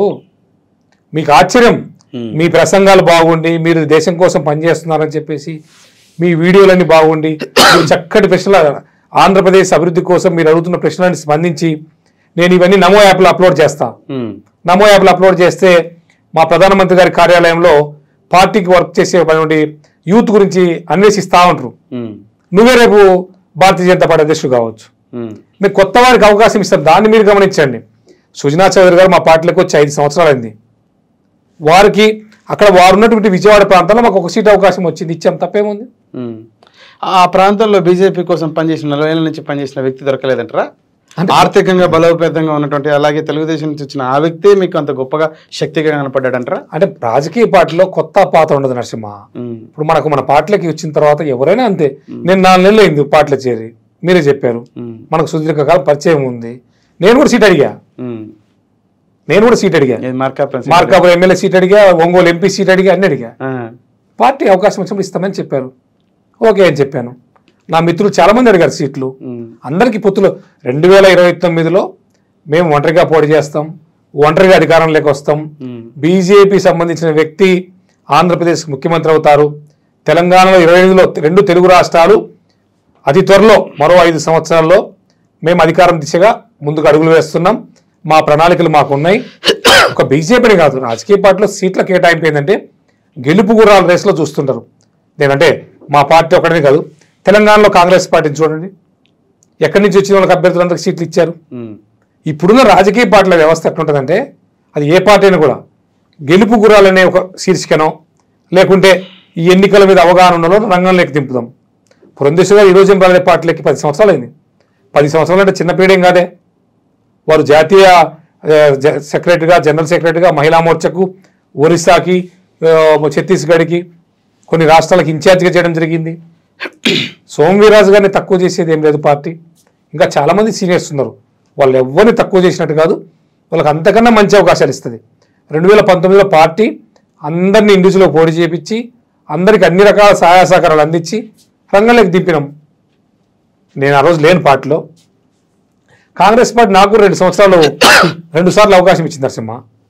ఎమ్మెల్యేగా పోటీ చేసేది, ఎమ్మెల్సీగా పోటీ చేసేది, నేను గెలవలేదే. అంటే రాజకీయ పార్టీలో ఎన్నికలు అనేది వేరే విషయం. ఉమ్మడి ప్రకాశం జిల్లాలో 12 స్థానాలు ఉన్నాయి. 12 స్థానాల్లో మా కూటమి 10 స్థానాల్లో తప్పకుండా గెలుస్తుంది. 12 ట్రై చేస్తాం. 10 స్థానాల్లో ఖచ్చితంగా ఎన్డీఏ కూటమి విజయం సాధిస్తుంది. ఓడిపోయి 2 ఏమంటారు? మేము 12 ట్రై చేస్తున్నాం. 1-2 స్థానాల గురించి నేను చెప్పాను. 2 స్థానాలు ఏవి సమస్య లేదు, నాకు ఆ జిల్లా పట్ల పూర్తి అవగాహన ఉంది. ప్రతి ఓటర్కు నేను తెలుసు, నాకు ప్రతి ఓటర్ తెలుసు. ప్రతి ఒక్కరికి నేను వెళ్ళినా వెళ్ళకపోయినా మెసేజ్ల ద్వారా, మీలాంటి మీడియా ద్వారా మా నియోజకవర్గాలు ఏవి టఫ్ ఫైట్ ఉన్నాయంటారు? టఫ్ ఫైట్ ఏం లేదు. ఎన్డీఏ కూటమి 12 సాధిస్తుంది. ఖచ్చితంగా చెప్పాలి కదా, మీరు అంటారు కదా రాజకీయం. అందుకే 12లో 10 గెలుస్తామని చెప్తున్నా. 12 ట్రై చేస్తున్నాం. ఉమ్మడి ప్రకాశం జిల్లాలో ఇంతకుముందు ఉన్నటువంటి ఒకవేళ మిస్ అవుతే ఏ 2 మిస్ అవ్వచ్చు అంటారు? ఏమి మిస్ కావు. నేను ప్రాబిలిటీ చెప్తున్నా. 12కు 10 గెలుస్తాము. 12కు 12 ట్రై చేస్తున్నాం. ప్రకాశం జిల్లా ఒకప్పుడు కాంగ్రెస్ కంచుకోవడం కాదని చెప్పను. ఇప్పుడు మోడీ గారి ఫ్లేవర్ పనిచేస్తుంది. మీరు గమనించాల్సింది ఏంటంటే ఈ ఎన్నికల్లో మరి కాంగ్రెస్ కంచుకోట, వైఎస్ఆర్సీపీ కాంగ్రెస్ కంచుకోట కాదంటారా? ఇప్పుడు ఇప్పుడు వైఎస్ఆర్సీపీ మొన్న అవకాశం ఇచ్చారు నరసింహ. రోజు ఇవ్వరు. అమేధిలో రాహుల్ గాంధీ ఓడిపోయారు మా స్మృతి ఇరానీ గారి చేతుల్లో. అసలు అమేధి నుంచి పారిపోయాడు రాహుల్ గాంధీ గారు. రాహుల్ గాంధీ గారు నాకు వ్యక్తిగతంగా చాలా గౌరవం. నేను ఆయనతో పనిచేశాను. విమర్శించడానికి కాదు. రాజస్థాన్కి ఎందుకు వచ్చిండు? కేరళకి ఎందుకు వచ్చిండు? మీరు చెప్పండి. భయపడంటారా మీ స్మృతి ఇరానీకి? మీరే చెప్పండి. నేను భయపడని చెప్పను. ఎందుకంటే కొంతకాలం వారితో కలిసి పనిచేశాను. నేను ఎవరితో పనిచేసినా నెల్లూరు జిల్లాలో కూటమికి ఎన్ని రావచ్చు అంటారు? ఆంధ్రప్రదేశ్ మొత్తం జగన్మోహన్ రెడ్డి భయపడి అభ్యర్థులను, పోలీసులు, ఎస్ఐలను, సిఐలను, డిఎస్పీలను, ఎస్పీలను మార్చిన విధంగా మార్చుకుంటున్నాడు. ఒక ప్రాంతంలో ఉన్న చెత్త ఇంకో ప్రాంతాన్ని తీసుకుపోతే బంగారం అయిద్దా? కాదు. చెత్త ఎప్పుడు చెత్తే. బంగారం ఎప్పుడు బంగారమే. బంగారం భూమిలో ఉన్న బంగారమే, బయట మన అక్క చెల్లెలు ధరించిన బంగారమే, మ్యూజియంలో పెట్టిన బంగారమే. చెత్త ఎక్కడున్న చెత్తే. వైకాపాలో చాలా మంది చెత్త ఎమ్మెల్యేలు ఉన్నారు. వాళ్ళందరూ గత 5 సంవత్సరాల్లో ప్రజలు ఇచ్చిన అవకాశాన్ని ఉపయోగించుకోలేదు. ఆ చెత్తను ప్రజలు డస్ట్బిన్లు వేస్తారని వెయిట్ చేస్తున్నాం. ప్రజాస్వామ్యంలో మనం ఏం చేయలేము నరసింహ. ప్రజలు ఒక అవకాశం ఇస్తారు. చాలా మంది మేధావులకు, చాలా మంది ఈ దేశం గొప్పటి అవకాశాన్ని రాయలసీమ 4 జిల్లాల నుంచి, అలాగే మీ ప్రకాశం పక్కనే ఉన్నటువంటి నెల్లూరు జిల్లాల నుంచి ఇవ్వడం జరిగింది. కొంచెం క్లుప్తంగా ఈ 6 జిల్లాల పరిస్థితి ఏ విధంగా ఉందంటారు? మీ ప్రకాశంలో అయితే 12 ట్రై చేసినాం, కూటమి నుంచి 10 దాకా అవకాశం ఉంది. పక్కనే నెల్లూరు జిల్లా ఏ మేరకు అవకాశం ఉందంటారు? కర్నూలు, కడప, చిత్తూరు, అనంతపురం తీసుకుంటే అంటే ఈ 5 మీరు ప్రతి జిల్లాను తిరిగారు. ఈ ఏదైతే ఉందో నాకు 6 జిల్లాలు ముఖ్యంగా ఉమ్మడి ఆంధ్రప్రదేశ్లో ప్రతి అసెంబ్లీ కాన్స్టిట్యున్సీ, ప్రతి మండల హెడ్ క్వార్టర్ ప్రత్యక్షంగా నేను కాంగ్రెస్లో పనిచేసినప్పుడు కానీ తిరగడం జరిగింది. కాబట్టి మనకు మంచి అవగాహన ఉంది. జగన్మోహన్ రెడ్డి గారు ఈ 5 సంవత్సరాల్లో ఏదైతే కేంద్రం ఇచ్చిన నిధులు కానీ, రాష్ట్ర నిధులు కానీ సంక్షేమానికి ఖర్చు పెట్టాడు. అది వాస్తవమే. బటన్ నొక్కాడు, లబ్ధిదారులకు డైరెక్ట్ బెనిఫిషియరీ ద్వారా చేరింది, మనం కాదనలేం. కానీ అభివృద్ధిని గాలికి వదిలేశాడు. ఎక్కడ జరిగింది అభివృద్ధి? ఎక్కడ ఇండస్ట్రీస్ పెట్టారు? ఎక్కడ యూత్కి ఎంప్లాయ్మెంట్ వచ్చింది? రోడ్లు లేదని గుంతలని చెప్పేసి కామెడీ అయిపోతుంది. అంత జోక్స్ అని ఆంధ్రప్రదేశ్ రోడ్ల మీద వేసుకుంటున్నారు. పరిశ్రమలే చాలా విషయాల్లో ముఖ్యమంత్రి గారు, ఆ ప్రభుత్వం ఫెయిల్ అయింది. వాళ్ళ మంత్రులు చాలా అవినీతిలో కూరుకుపోయారు. వాళ్ళ ఎమ్మెల్యేలు భూ కబ్జాల్లో వాటిలో ఇన్వాల్వ్ అయ్యారు. రాష్ట్రం మొత్తం మీద కూడా పోయినసారి అత్యధికమైన మెజార్టీ ఎమ్మెల్యే స్థానాలను పోల్ పర్సెంటేజ్ని ప్రజలు ఇస్తే దాన్ని వాళ్ళు ఉపయోగించుకోలేకపోయారు. 30 సంవత్సరాలు 40 సంవత్సరాలు అధికారంలో ఉంటామని చెప్పిన వాళ్ళు 3 సంవత్సరాలకే ఘోరంగా ఫెయిల్ అయ్యారు. వాళ్ళు అన్ని రంగాల్లో విఫలమయ్యారు. వాళ్ళు ప్రజలు మళ్ళీ గెలిపిస్తారని ఇంత ఘోరంగా విఫలమైనటువంటి వ్యక్తులకి అంటే వీళ్ళు గొప్పగా చేర్చామని చెప్పేసి 2019 ఎన్నికల సందర్భంగా వారు చెప్పిన మాటలను నమ్మి ఓట్లు వేయడం జరిగింది. రాయలసీమ 52 నియోజకవర్గాలకు 49 స్థానాలు ఇవ్వడం జరిగింది. నెల్లూరుకు 10 ఇవ్వడం జరిగింది. మీ దగ్గర 8 స్థానాలు ఇవ్వడం జరిగింది. ఈసారి ఎలా ఉండబోతున్నారు? ఈసారి ప్రజలు మార్పు కోరుకుంటున్నారు. ఈ జిల్లాలలో ఏ మేరకు అవకాశం? ఈ జిల్లాలలో వైసీపీ గణనీయంగా తగ్గిపోతుంది సీట్లు. రాయలసీమలో గతంలో ఓన్లీ కేవలం 4 జిల్లాల్లో 3 సీట్లు మాత్రం మిస్ అయినాయి. 49 వచ్చినాయి 52కి గాను. ఈసారి ఆ పరిస్థితి లేదు. ప్రకాశం జిల్లాలో పోయినసారి 8 వచ్చినాయి, ఆ పరిస్థితి లేదు. నెల్లూరు జిల్లాలో 10కి 10 వచ్చినాయి, ఆ పరిస్థితి లేదు. గుంటూరు జిల్లాలో, కృష్ణా జిల్లాలో, రాష్ట్ర వ్యాప్తంగా ఈ జిల్లా కాదు, విజయనగరం 10కి 10 వచ్చినాయి, కర్నూలుకు 14 వచ్చినాయి, కడప 10కి 10 వచ్చినాయి, చిత్తూరులో ఒక స్థానం చంద్రబాబు నాయుడు తప్ప అన్ని గెలిచింది, అనంతపురంలో పయ్యావుల కేశవు బాలకృష్ణ గారు తప్ప అన్ని స్థానాలు వచ్చినాయి. ఆ పరిస్థితి లేదు. రాష్ట్రంలో జగన్మోహన్ రెడ్డికి ఒక అవకాశం ఇద్దాం, రాజశేఖర రెడ్డి కుమారుడు మంచి మేలు చేస్తాడని ఒక నమ్మకంతో ప్రజలు ఓట్లు వేశారు. కానీ జగన్మోహన్ రెడ్డి గారు ప్రజల నమ్మకాన్ని నిలబెట్టుకోలేకపోయినారు. ముఖ్యంగా జగన్మోహన్ రెడ్డి గారు క్యాబినెట్లో ఉన్న మంత్రులు చాలామంది కూడా అసమర్థులు, పనిచేయడం చేతగాక లోకల్గా స్థానికంగా ప్రజల్ని ఇబ్బంది పెట్టి, మా జిల్లాలో ఉన్న మంత్రులైతే వాళ్ళ పార్టీ నాయకులను కార్యకర్తలని జైల్లో పెట్టించి నరకం చూపించారు. మీరు టీవీ ఛానళ్ళలో అట్లా చూసింటాం. చాలా చోట్ల కూడా ఈ రాజకీయాల్లో వైసీపీ వాళ్ళు వైసీపీ నాయకులను వైసీపీ కార్యకర్తలనే ఇబ్బంది పెట్టారు.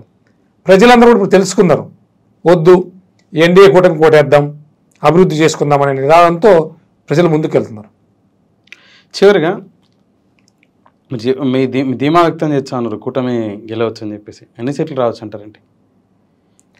నరసింహ, ఆంధ్రప్రదేశ్లో మెజారిటీ స్థానాలు నేను అనుకోవడం ఏంటంటే 120 నుంచి 120+ స్థానాలు, 120 ఆ పైన ఎన్ని స్థానాలైనా ఎన్డీఏ కూటమికి వస్తాయి. 150 పైచిలకి స్థానాలకు వైఎస్ఆర్సీపీకి వస్తాయి అంటున్నారు. చెప్పుకుంటారు, ఎవరు వాళ్ళు చెప్పుకుంటారు, తప్పదుగా. మీరు ఎందుకంటే జర్నలిస్టులు కాబట్టి సర్వేలు కూడా చెప్పుకురావడం జరుగుతుంది కదా, దీన్ని ఎలా చూస్తారంటారు?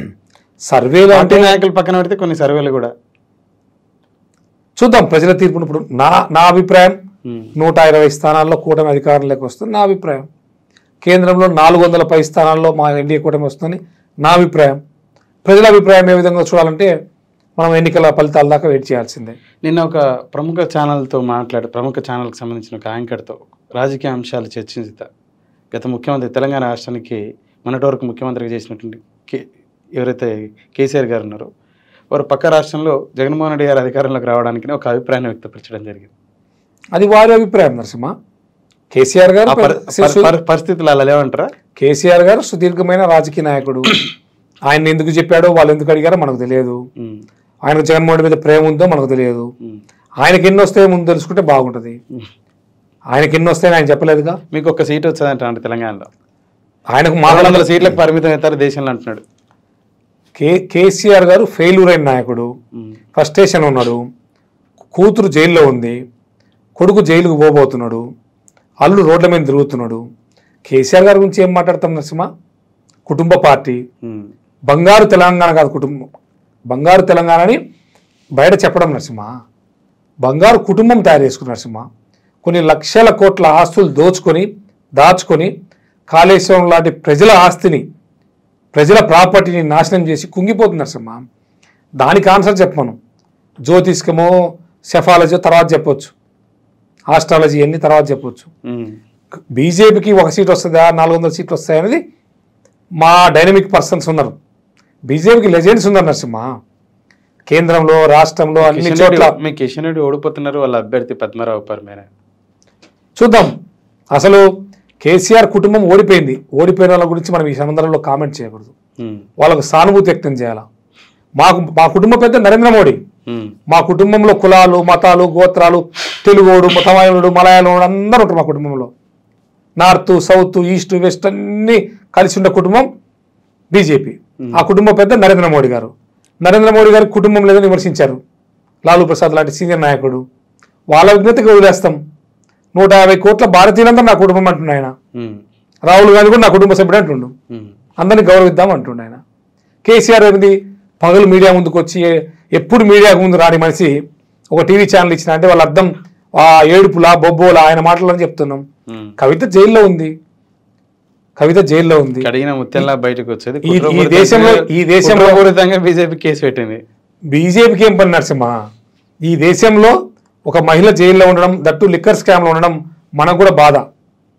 కవిత గారు నేను కూడా చాలాసార్లు నీచ రాజకీయాలకు పాల్పడుతుంది బీజేపీ. వాళ్ళని విభేదించాలని, వాళ్ళని విమర్శించాలని అట్లా చిల్లరగా చేస్తా ఉందని చెప్పేసి ఇప్పుడు వ్యవస్థలను అడ్డం పెట్టుకొని. నరసింహ, భారతదేశం చాలా పెద్ద దేశం. చట్టాలు, న్యాయాలు, అన్ని రకాల సంస్థలు ఉన్నాయి. ఆ సంస్థలన్నింటినీ బీజేపీ ప్రేరేపించింది అని వాళ్ళు ఏదో రాజకీయ పార్టీలు విమర్శించినట్టు రాజకీయ విమర్శలే అంటారా? ఇప్పుడు అంటే కేసీఆర్ 10 ఏళ్ళ అధికారం ఉన్నాడు. కేంద్ర సంస్థలు టెలిఫోన్ స్కామ్ ఏమంటాం దాన్ని, 2G స్కామ్. ఇది మొన్న ఇప్పుడు ఫోన్ స్కామ్ చెప్తున్నారు కదా, ఫోన్ ట్యాపింగ్ అంటున్నారు. ఆయన ఇంటర్వ్యూలో చెప్పాడు ఫోన్ ట్యాపింగ్ అనేది అబద్ధం, ఫోన్ ట్యాపింగ్ ఎవరిని చేయరు అన్నాడు. అధికారులు వాళ్ళకి అవసరమైతే చేసుకుని కానీ దాంట్లో మా ప్రమేయం లేదని చెప్పి రావడం జరిగింది. అంటే ఇప్పుడు మరి తెలంగాణలో జరిగినటువంటి ఫోన్ ట్యాపింగ్ మీ ప్రమేయం లేనప్పుడు ఢిల్లీలో జరుగుతున్నటువంటి లిక్కర్ స్కామ్ లో వాళ్ళు నీచానికి ఒడిగట్టారు నరసింహ. కేసీఆర్ అండ్ ఫ్యామిలీ దిగజారిపోయింది. వాళ్ళు తెలుగు ప్రజలను దోచుకుందే కాకుండా ఢిల్లీ దాకా దోచుకుందాం పేరు లిక్కర్ స్కామ్లు అడ్డంగా ఇరక్కపోయారు. వారు నరేంద్ర మోడీ గారిని విమర్శించి కేటీఆర్ గారిని నేను చాలాసార్లు కలిసాను. అంటే గౌరవం నాకు కూడా. మోడీ గారిని పట్టుకొని మోడీ ఈడీ ఏం పిక్కుంటారో పిక్కోండి అని అసభ్యమైన పదజాలం వాడుకుంటూ కడిగిన ముత్యంలో కడిగిన ముత్యంలో ఎవరొద్దు, మాకేం ప్రాబ్లం. కేంద్రంలో బీజేపీ ప్రభుత్వం నడుస్తుంది నరసింహ. కేంద్రంలో బీజేపీ అధ్యక్షుడు మా మనిషి, ప్రధానమంత్రి మా మనిషి, ఈడీకి సిబిఐకి న్యాయస్థానాలకు మా మనుషులు కదా నరసింహ. రాజ్యాంగబద్ధంగా నియమించబడిన సంస్థలకు రాజ్యాంగబద్ధంగానే ఎన్నికలు జరుగుతాయో రాజ్యాంగబద్ధంగానే జరుగుతాయి తప్ప బీజేపీకి అవసరం లేదు. బీజేపీ కుటుంబ సభ్యులు ఎవరు స్కాములు చేయడానికి అవకాశం ఉండదు. బీజేపీలో కుటుంబ పాలన ఉండదు. మీరు ఆత్మవిమర్శ చేసుకోండి, గుండె మీద చేసుకొని హైదరాబాద్ నగరంలో ఉన్నారు. తెలంగాణలో బంగారు కుటుంబం పనిచేసిందా, బంగారు తెలంగాణ పనిచేసిందా? కేసీఆర్ గారు ఆస్తులు పెరిగాయా? నేను ఛాలెంజ్ చేసి చెప్తున్నా, ఏ రాజకీయ పార్టీకైనా ఎవరిని క్రిటిసైజ్ చేయట్లేదు. మోడీ గారి ఆస్తులు ఎంత పెరిగాయో చూడండి, కేసీఆర్ కుటుంబ ఆస్తులు ఎంత పెరిగాయో చూడండి, మోడీ కుటుంబ ఆస్తులు పెరిగాయో చూడండి, మా యోగి కుటుంబ ఆస్తులు పెరిగాయో చూడండి, అమిత్ షా గారి ఆస్తులు చూడండి, నడ్డా గారి ఆస్తులు చూడండి. వేరే రాజకీయ పార్టీ నాయకుల ఆస్తులు వేల కోట్లకు లక్షల కోట్లకు ఎట్లా వెళ్ళాయి, ఏం చేశారు? వాళ్ళందరూ స్కీములు వాళ్ళ స్కీములన్నింటినీ స్కాములుగా మార్చుకున్నారని ప్రజలు వాళ్ళని తిరస్కరించారు. బీజేపీకి ఓటేస్తున్నారు, స్వచ్ఛందంగా బీజేపీకి ఓటేస్తున్నారు. సరే, మరొక నెల రోజులు మీ గ్రాఫ్ బేసిక్గా మొన్న జరిగినటువంటి ఫస్ట్ ఫేజ్ ఎలక్షన్స్లో చాలా వరకు తగ్గిందనే అభిప్రాయం కూడా నేను కేసీఆర్ గారితో పాటు చాలామంది వ్యక్తపరచడం జరిగింది. ఒక నెల అంటే ఫలితాలు ఏంటనేది చెప్పుకొస్తాయి. సరే, ఇక చివరిగా పవన్ కళ్యాణ్ పిఠాపురం నుంచి పోటీ చేయడం జరుగుతుంది. వారు గెలుస్తారంటారా? ఖచ్చితంగా నరసింహ. పవన్ కళ్యాణ్ గారు గతంలో ఎందుకంటే రాజకీయ అవగాహన లేక అనుభవం లేక ఓడిపోయారు తప్ప ఈసారి ఖచ్చితంగా పిఠాపురంలో మంచి మెజారిటీతో గెలుస్తారు. రేపు ఎన్డీఏ కూటమిలో ఏర్పడే ప్రభుత్వంలో మంచి కీరోల్లో ఉంటారు. కీరోలు అంటే మంత్రి ముఖ్యమంత్రి అంటారా? అవన్నీ మన స్థాయి కాదు నరసింహ. ఎన్డీఏ కూటమి భాగస్వామ్య పక్షాలంతా కూడా నాకు పవన్ కళ్యాణ్ బాగా క్లోజ్ కాబట్టి, నేను చిరంజీవి ఫ్యాన్ కాబట్టి, ఆ కుటుంబం నాకు బాగా సన్నిహితంగా ఉంది కాబట్టి నాకు ముఖ్యమంత్రి కావాలని కోరుకుంటాను. నేను నా కోరిక నెరవేరదు కదా. అయ్యే అవకాశం ఏమి వరకు ఉందంటారు? ఖచ్చితంగా ఉంటుంది, ఎందుకు ఉండదు. పవన్ కళ్యాణ్ గారు యువకులు, బాగా ప్రజల సమస్య పట్ల స్పందిస్తున్నారు, ప్రజల మధ్య తిరుగుతున్నారు, ఎలా రాజకీయాలు చేయాలో నేర్చుకుంటున్నారు.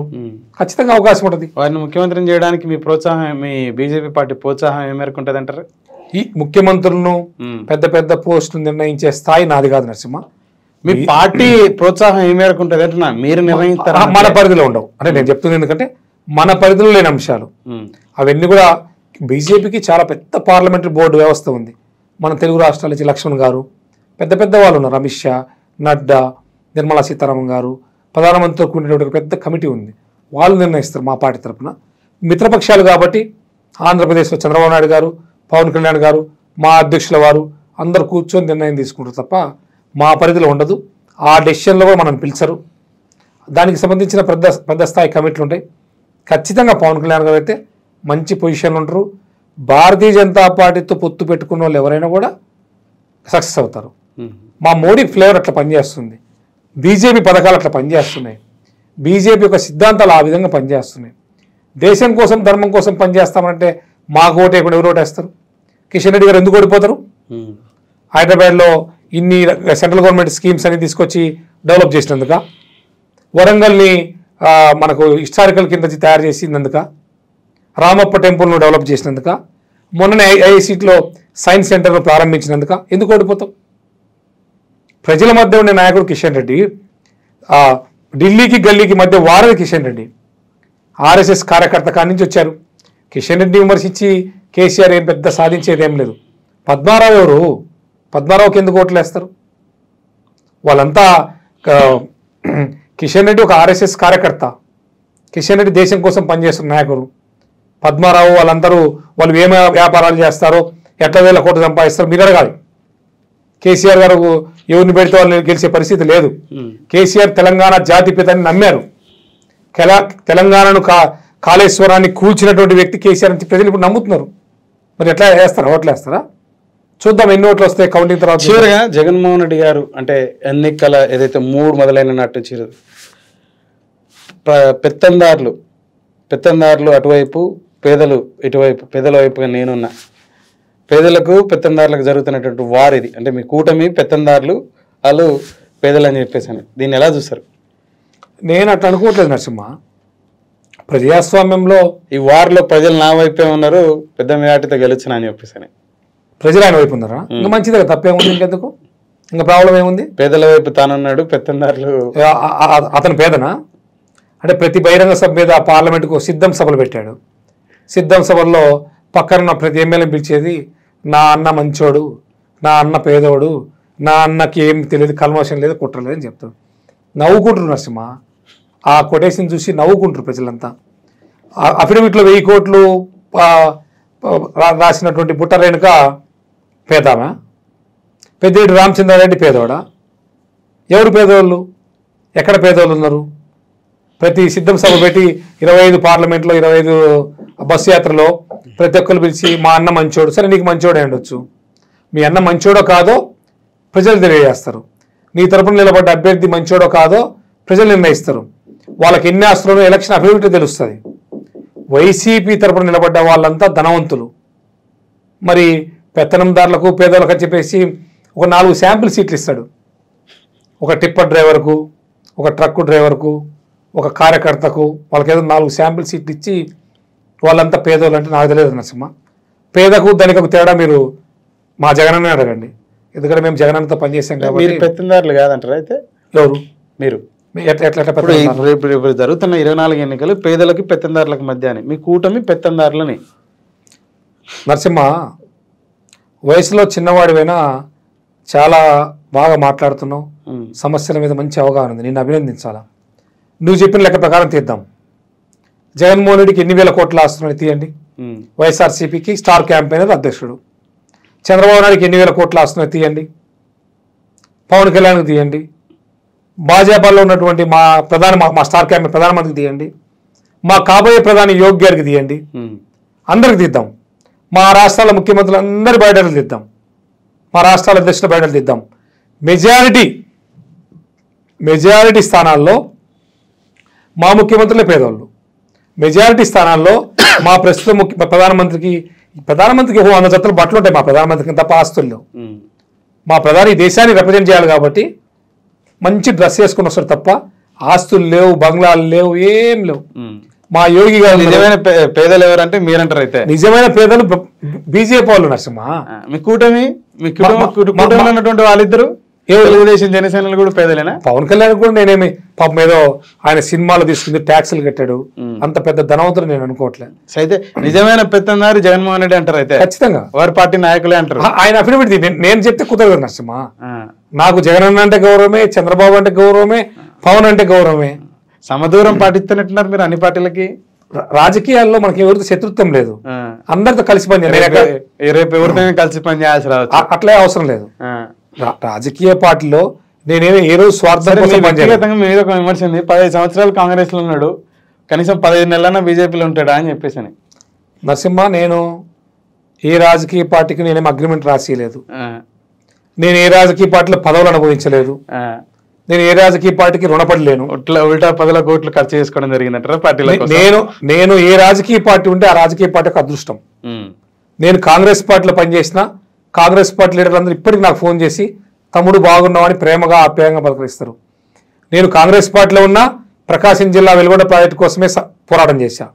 నేను వైఎస్ఆర్సీపీలో ఉన్న ప్రకాశం జిల్లా సమస్యల మీద స్పందించా. బీజేపీలో ఉన్న మా జిల్లా సమస్యలు రాష్ట్ర సమస్యల గురించే ప్రస్తావిస్తున్నా.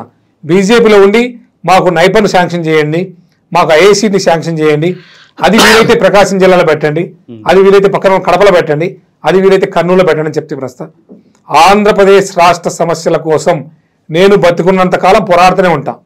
నా బతుకుదురు కోసం ఒక చిన్న బిజినెస్ ఫార్మా కంపెనీ ఉంది, దాంట్లో నాకు జీతం ఇస్తారు, దాంట్లో డబ్బులు తీసుకుంటా రాజకీయం చేస్తా. అంతే తప్ప నాకు ఏ రాజకీయ పార్టీ పదవి లేదు, నేను ఏ రాజకీయ పార్టీ ద్వారా లబ్ధి పొంది ఎమ్మెల్యేలు ఎంపీలు కాలేదు, నేను ఏ రాజకీయ పార్టీని అడ్డం పెట్టుకొని నేనేమి కోటిస్తుని కాలేదు. మాది వ్యవసాయ కుటుంబం, ప్రకాశం జిల్లా మార్కాపురం గొబ్బూరు. మాకు ఉండటానికి తినడానికి సరిపోయే పొలాలు పంటలు పండుతాయి. నేను నా కుటుంబం క్షేమంగానే ఉన్నాం.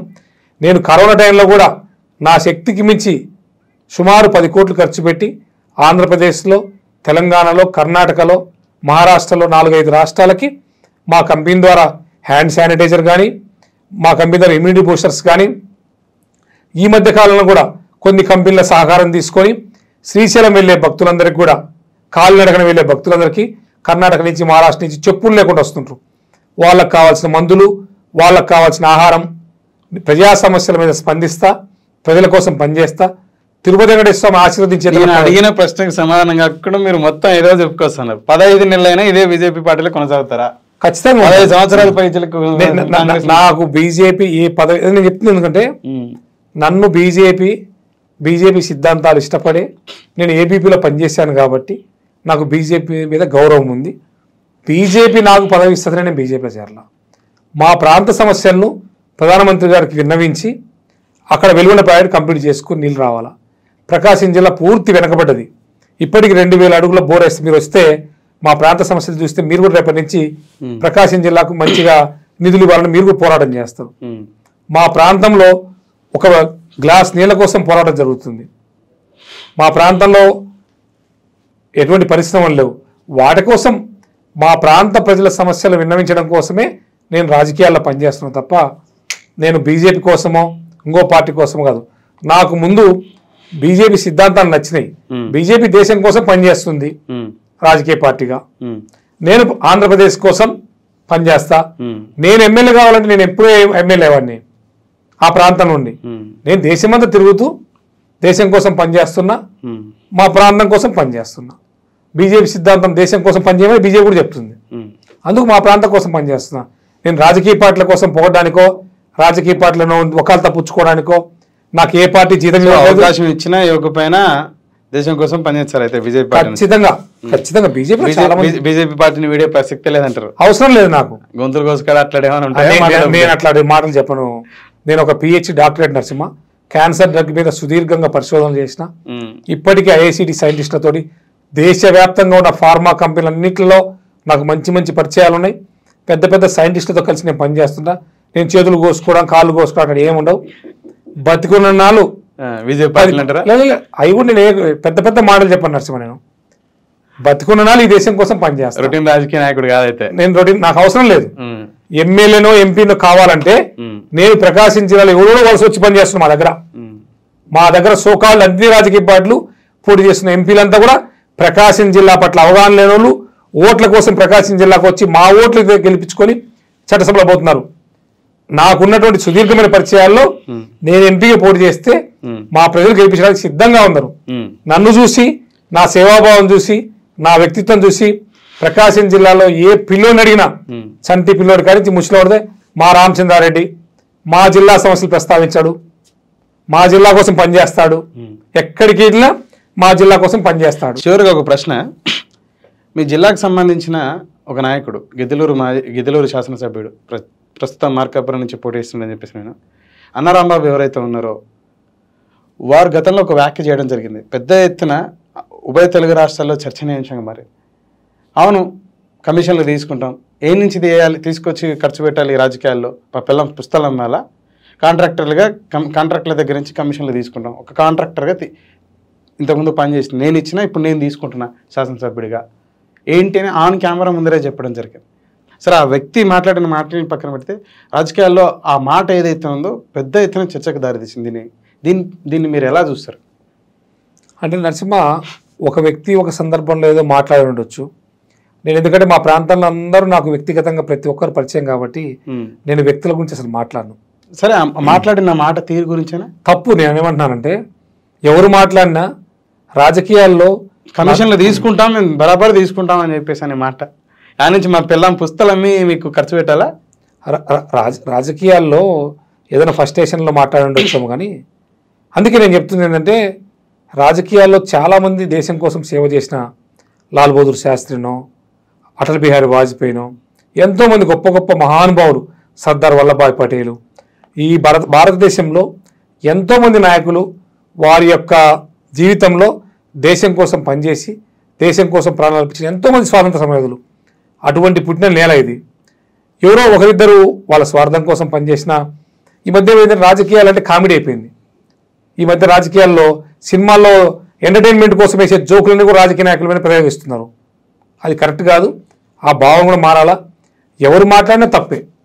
మరి వారు ఏ విధంగా ఏ సందర్భంలో మాట్లాడారని నాకు తెలియదు, కానీ కమిషన్లు తీసుకుంటారా తీసుకోరా అనేది కూడా వాళ్ళ విజ్ఞతకి వదిలేస్తాం. చివరికి జగన్మోహన్ రెడ్డి గారి మీద ఇటీవల జరిగిన దాడి ఏదైతే ఉందో గులకరాయితో వారిని చంపే ప్రయత్నం చేశారని చెప్పేసి, గత ఎన్నికల్లో కోడికత్తితో వారిని చంపే ప్రయత్నం జరిగింది, ఇప్పుడు గులకరాళ్లతో చంపే ప్రయత్నం జరుగుతుంది. దాన్ని ఎలా చూస్తారు?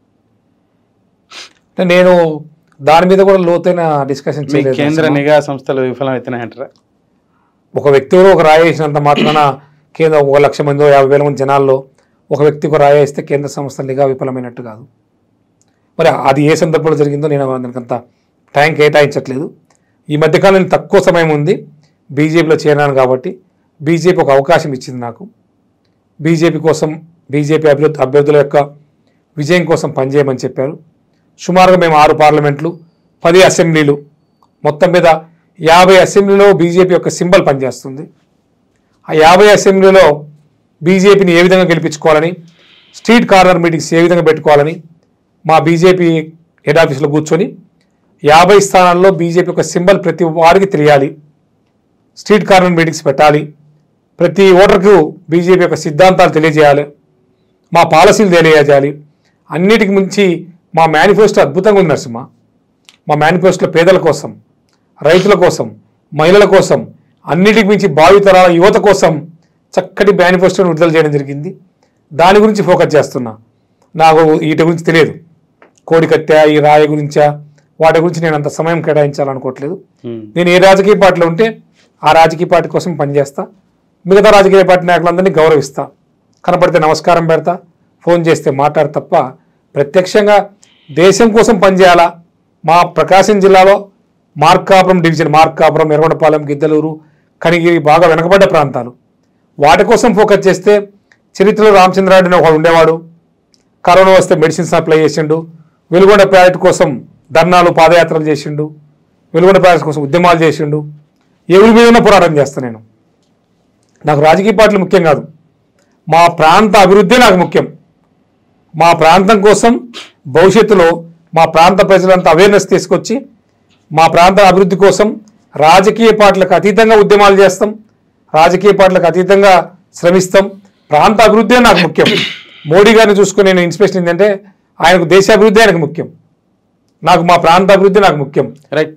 మీరు ఏదైతే పార్టీలో ఉన్నారో మీ పార్టీ మేనిఫెస్టో గొప్పగా ఉందని చెప్పేసినారు. అలాగే మీరు మీ ఎన్డీఏ కూటమిలో మరో 2 పార్టీలు ఉన్నాయి, తెలుగుదేశం పార్టీ అలాగే జనసేన పార్టీ.